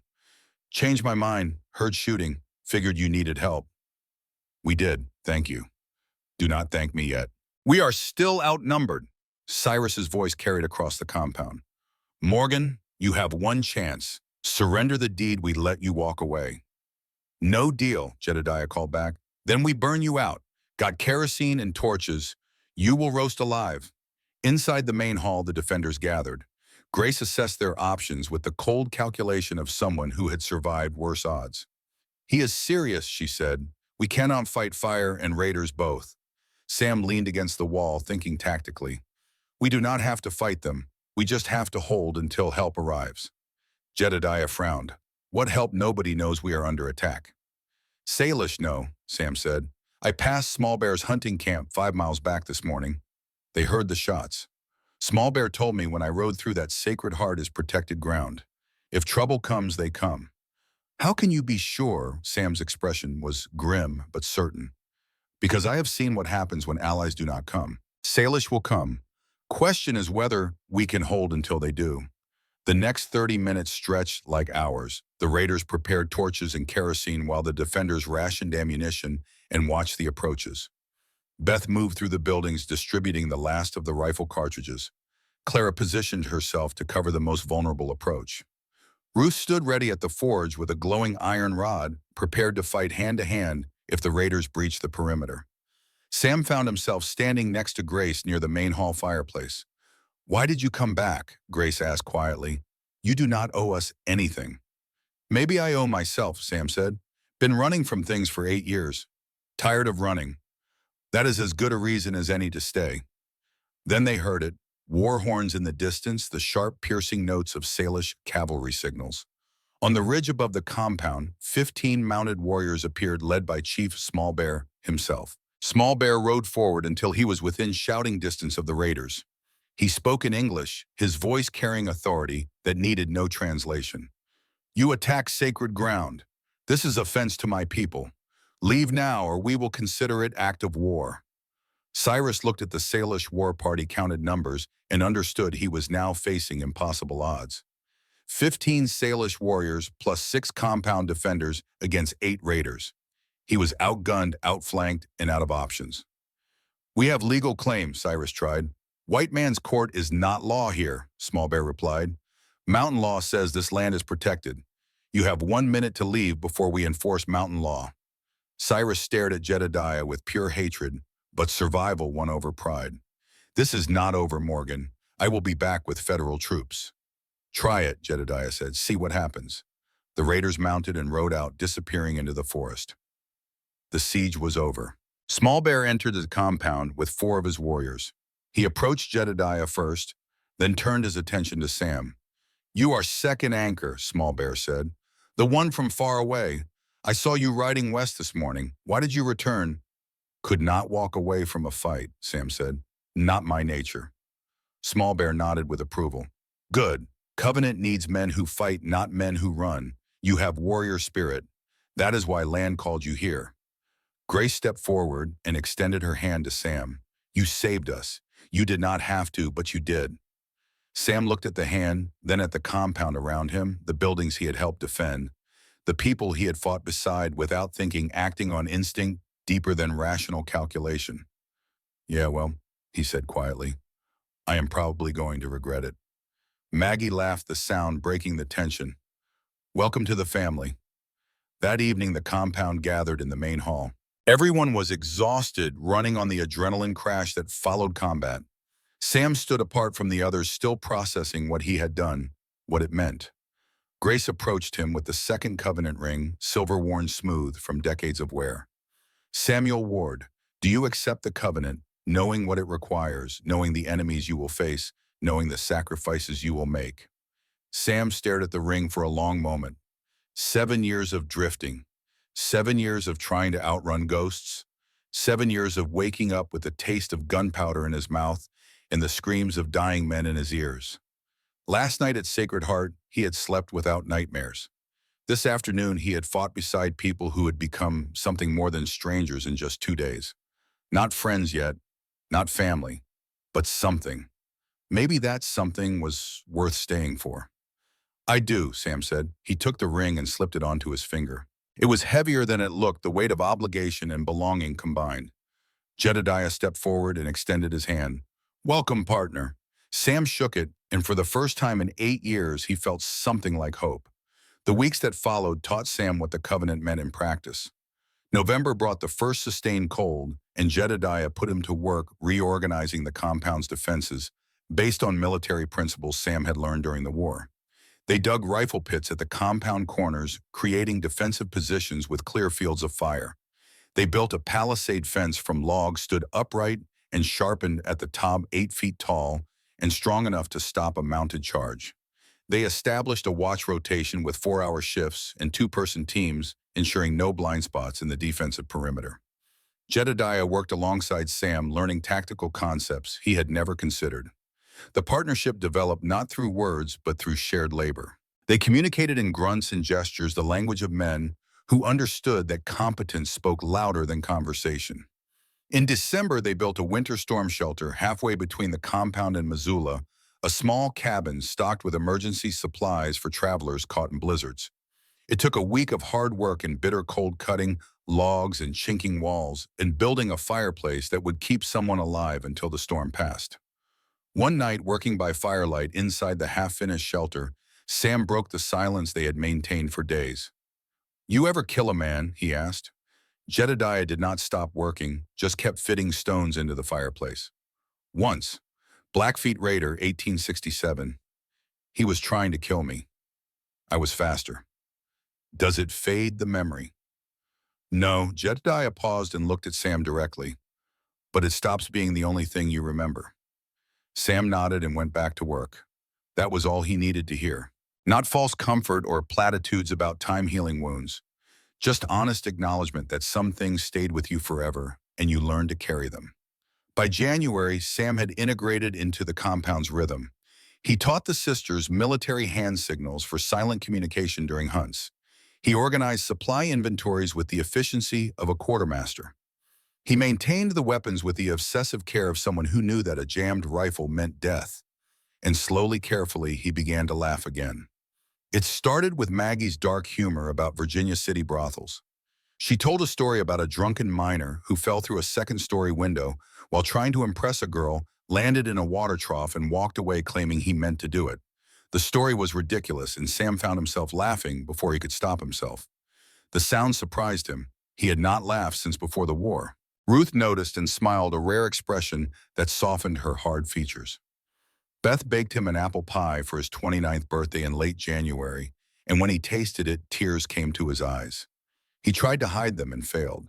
The sisters pretended not to notice, giving him the dignity of privacy while making it clear he was not alone.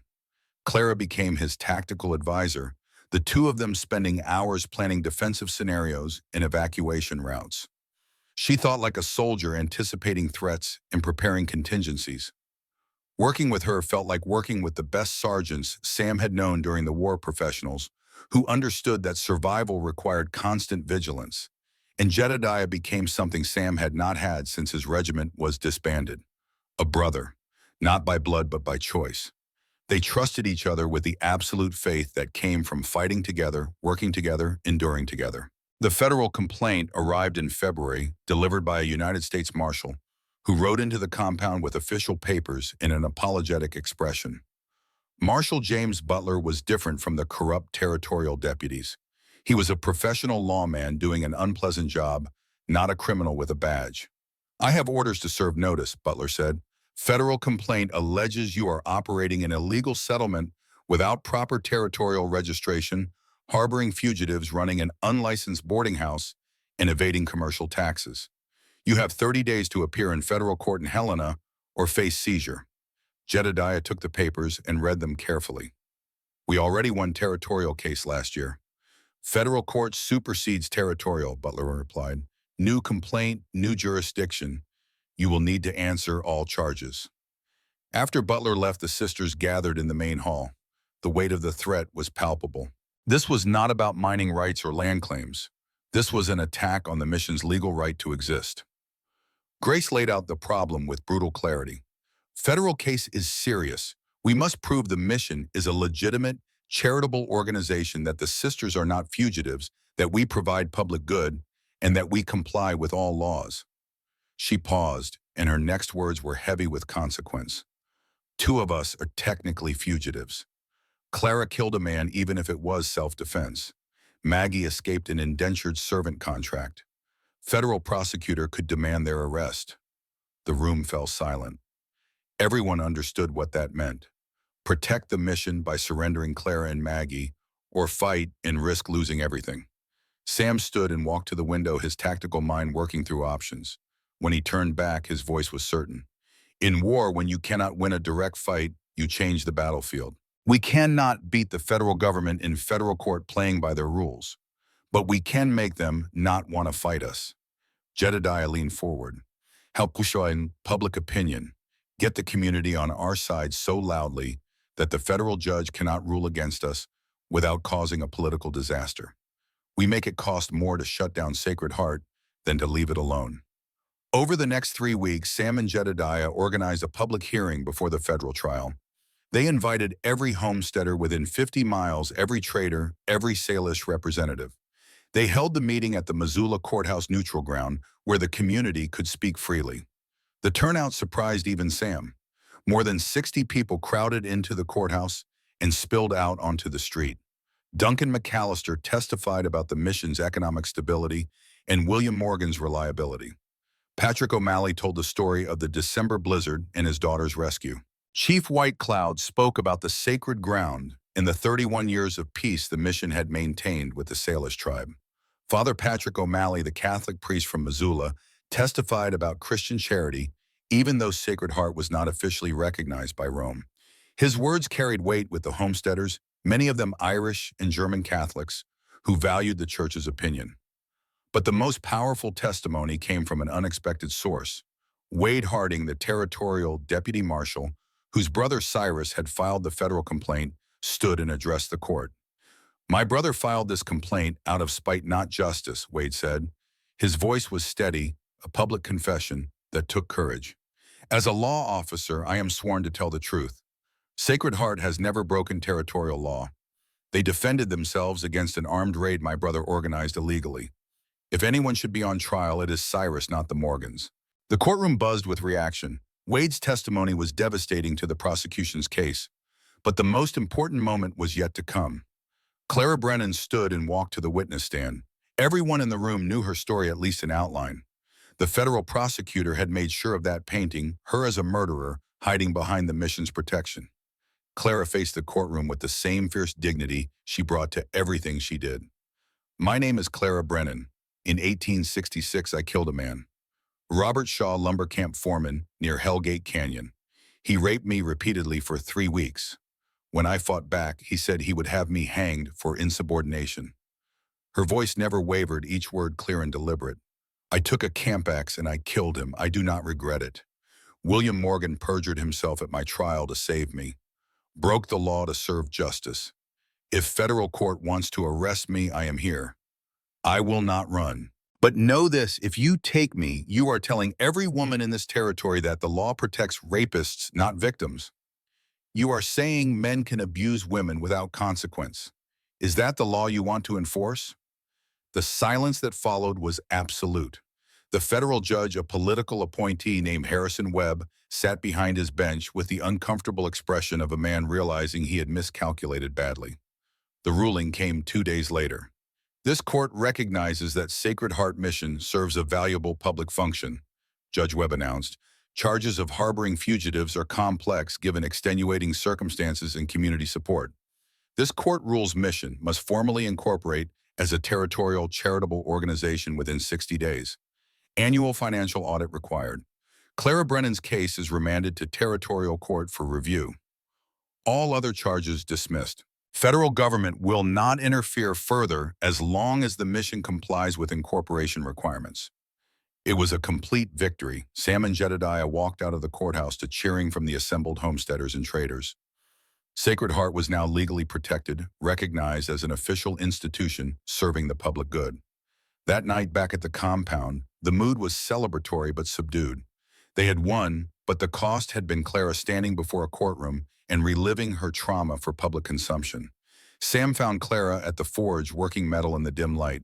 She was making horseshoes, the repetitive work, a way to process emotion without words.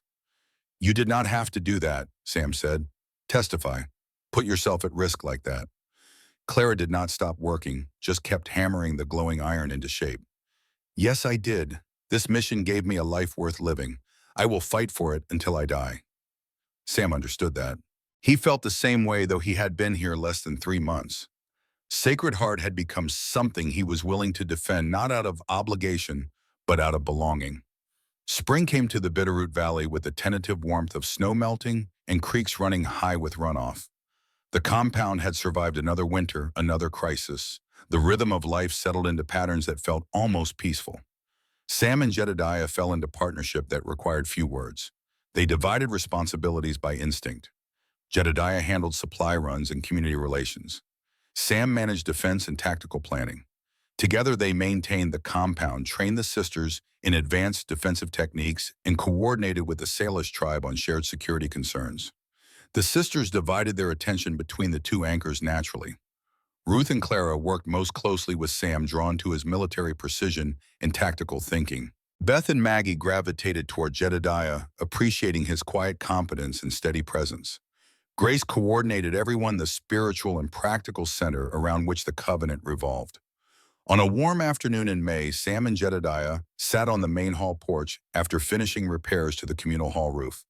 They drank coffee in companionable silence, watching the sun drop toward the western peaks. Sam broke the silence. "Been thinking. I was supposed to die at Shiloh.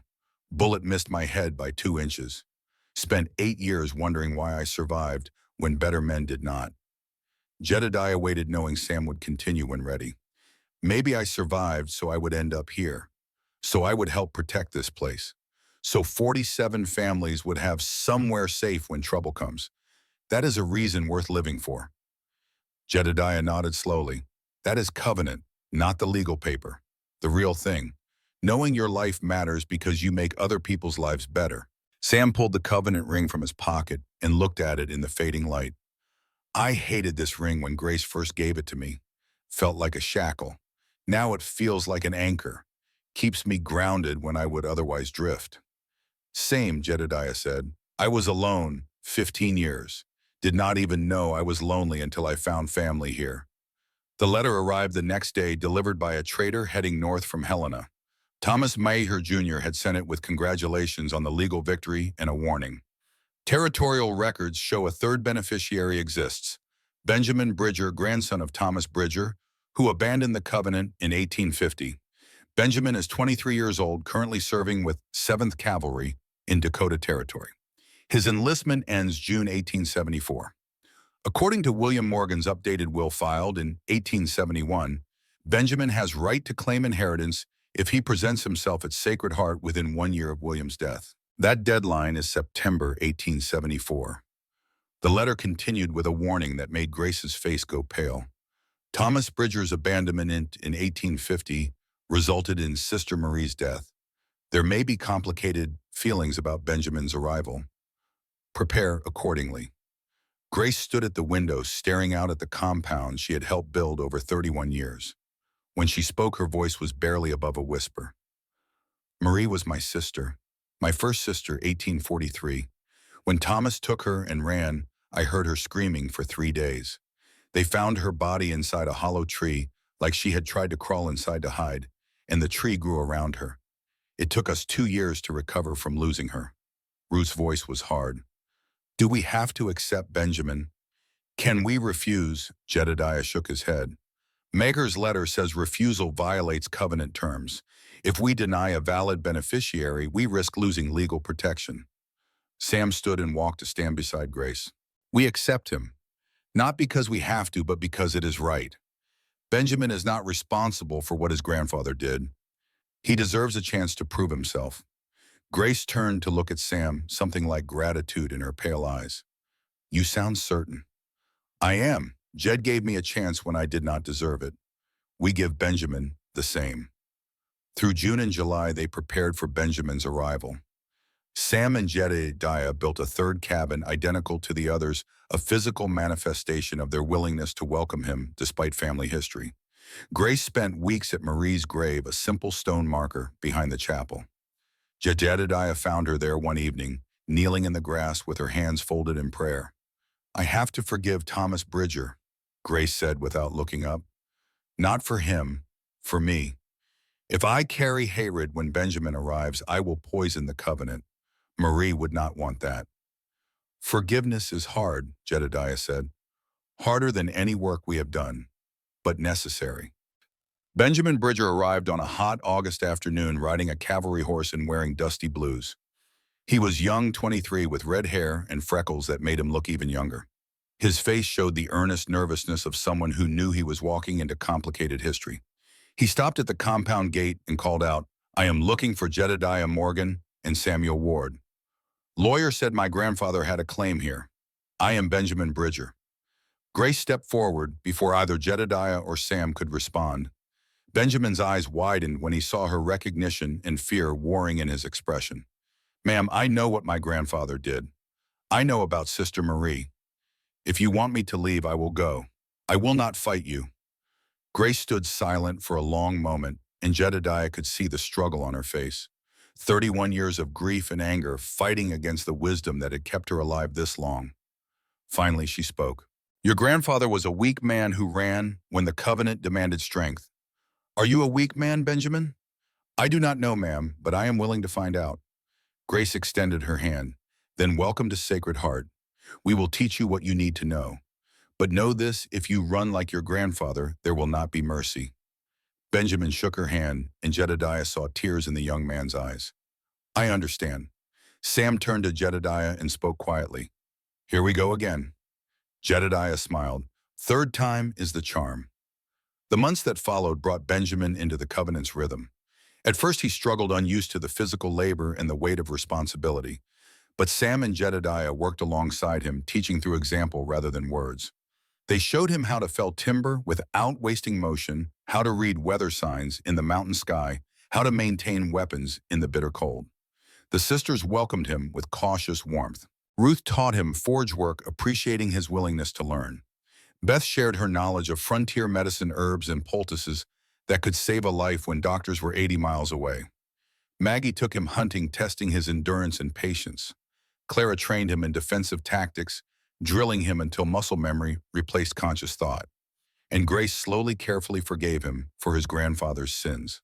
By spring of 1875, Benjamin had earned his place.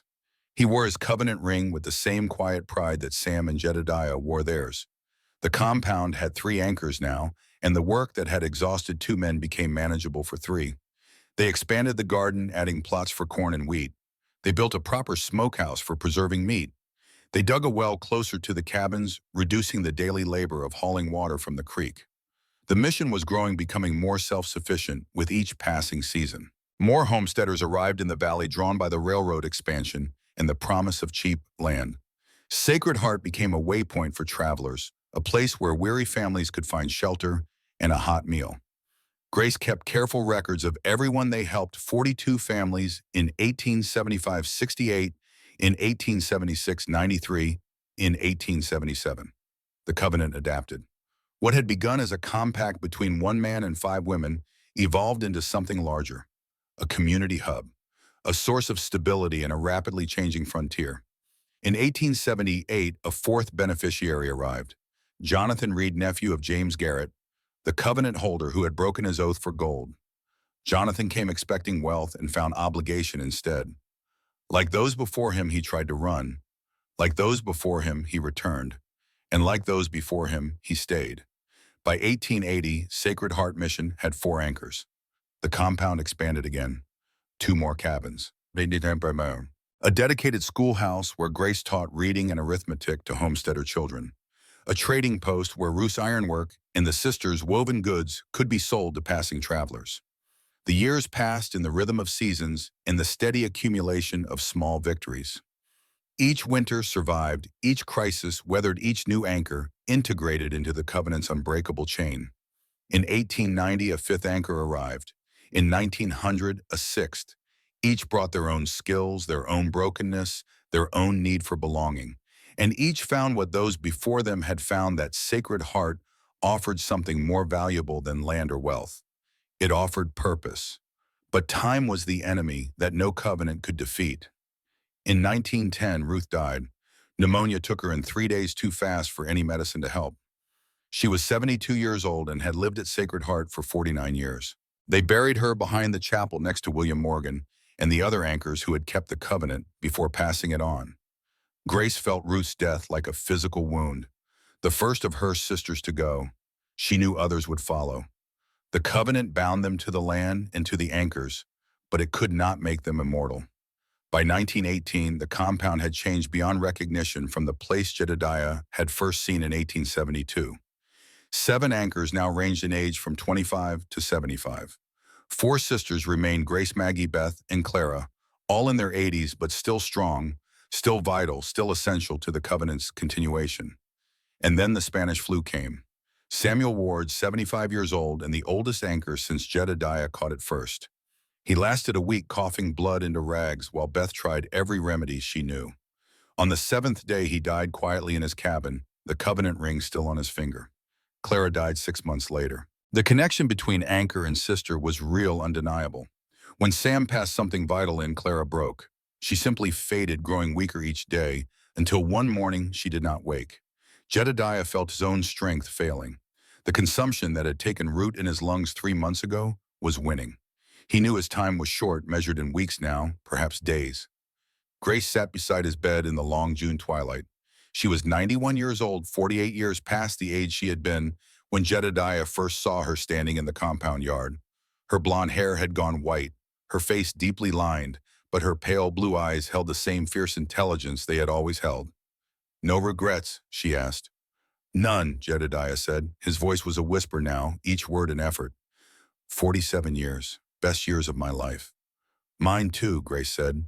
She took his hand, her grip still surprisingly strong. "We built something that will outlast us. The covenant continues." "Thomas will come," Jedediah said. "Ninth anchor. Good boy. He will understand." "I will tell him," Grace promised. "I will tell him what you told me, that the covenant is not a trap, it is freedom." Jedediah closed his eyes. The letter to Thomas was complete, 47 pages of careful handwriting explaining everything. The ring was ready. All that remained was the letting go. "Grace," he whispered, "thank you for saving me that first time I ran." "You saved yourself," Grace said. "You just needed someone to walk beside you while you did." He died 3 hours later as the sun set over the Bitterroot Mountains. Grace held his hand until the end, and when his breathing stopped, she felt something fundamental shift in her own body. The bond breaking, the covenant releasing her. She died in her sleep that night, lying beside Jedediah one last time. They buried them together behind the chapel in the shadow of the mountains that had been their home for nearly half a century. 3 days later, Thomas Morgan stood in his room at Fort Benton, staring at the letter that had just arrived. The covenant ring sat heavy in his palm. His grandfather had lived 47 years at a place called Sacred Heart Mission, keeping some kind of ancient agreement with 5 women who seemed more myth than reality. The letter made it sound almost reasonable, almost noble. But Thomas was 19 years old with his whole life ahead of him. He was supposed to join the cavalry next month. He had plans, freedom, a future. The letter said that future was waiting at Sacred Heart instead. Thomas considered throwing the letter away, selling the ring, pretending he had never received it. But his grandfather's words echoed in his mind. The covenant is not a trap. It is the only real freedom. Freedom to matter, to protect, to belong to something bigger than yourself. He looked at the ring again, worn smooth from decades of wear. 5 symbols barely visible in the lamplight. Circle crescent, mountain root flame. Thomas packed his saddlebags and rode south toward the Bitterroot Mountains. At Sacred Heart Mission, 6 men waited. Benjamin Bridger, now 68 years old, stood on the main hall porch with the other 5 anchors, watching the trail that led down from the pass. Beside him, 3 sisters waited. Maggie, 86 and still sharp despite the arthritis in her hands. Beth, 82 and gentle as ever, though her hearing was nearly gone. And young sister Mary, 30 years old, who had arrived in 1915, seeking refuge from a world that had no place for a woman who stood 6 feet 7 inches tall. "New anchor is coming," Benjamin said. "Jed said he is a good boy. We will see." Robert Bridger, Benjamin's optician and now 45 years old, stood beside his father. "Think he will stay?" Benjamin looked at the covenant ring on his hand, worn smooth from 45 years of wear. He thought about the day his grandfather had failed the covenant and cost Sister Marie her life. He thought about the day he had arrived terrified and certain he would be turned away. He thought about Grace's forgiveness and Jedediah's patience and Sam's brotherhood. "They always do," Benjamin said. "Eventually." In the distance, a rider appeared on the trail, young, uncertain, carrying the weight of a letter and a ring and a decision that would shape the rest of his life. The covenant waited as it had waited for 77 years, patient and inevitable as the mountains themselves. Thomas Morgan rode through the gate at sunset. 6 men stood waiting to greet him. 3 women watched from the communal hall. The compound looked lived and well-maintained, purposeful. Smoke rose from chimneys, gardens flourished. A forge glowed in the failing light. It looked like home. Thomas dismounted slowly, his hand resting on the letter in his coat pocket. He had read it 3 times on the journey south. Each time, the words had made more sense. Benjamin stepped forward and extended his hand. Thomas Morgan, welcome to Sacred Heart. I am Benjamin Bridger. These are your brothers now, if you choose to stay. Thomas looked at the offered hand, at the 6 men standing behind Benjamin, each wearing a silver ring on their right hand, at the 3 women watching with expressions that held hope and wariness in equal measure. He thought about his grandfather's words, about freedom and purpose and belonging to something larger than yourself. He pulled the covenant ring from his pocket and slipped it onto his finger. It fit perfectly, as if it had been made for him, which in a way it had. Every man who had worn it before had shaped it, worn it smooth, filled it with meaning. I choose to stay, Thomas said. Benjamin's smile was wide and genuine. Then welcome home, brother. We have a lot to teach you. The covenant continued unbroken, anchored in the mountains, and sustained by the men who chose obligation over freedom, knowing that in that choice lay the only freedom that truly mattered. The sun set over the Bitterroot Valley, painting the sky orange and purple and gold. Inside the main hall, 8 people gathered around a long table for the evening meal. 6 men, 3 women, bound together by something stronger than blood or law. Bound by covenant, by choice, by the understanding that some things were worth protecting, worth fighting for, worth staying for. And in the shadow of the chapel, beneath simple stone markers, Jedediah and Grace rested together in the earth they had protected for 47 years. Their watch was ended, but the covenant they had kept, the community they had built, the legacy they had forged, would endure for generations yet to come. The mountains remembered, the land remembered, and the covenant, ancient and ever-renewing, continued.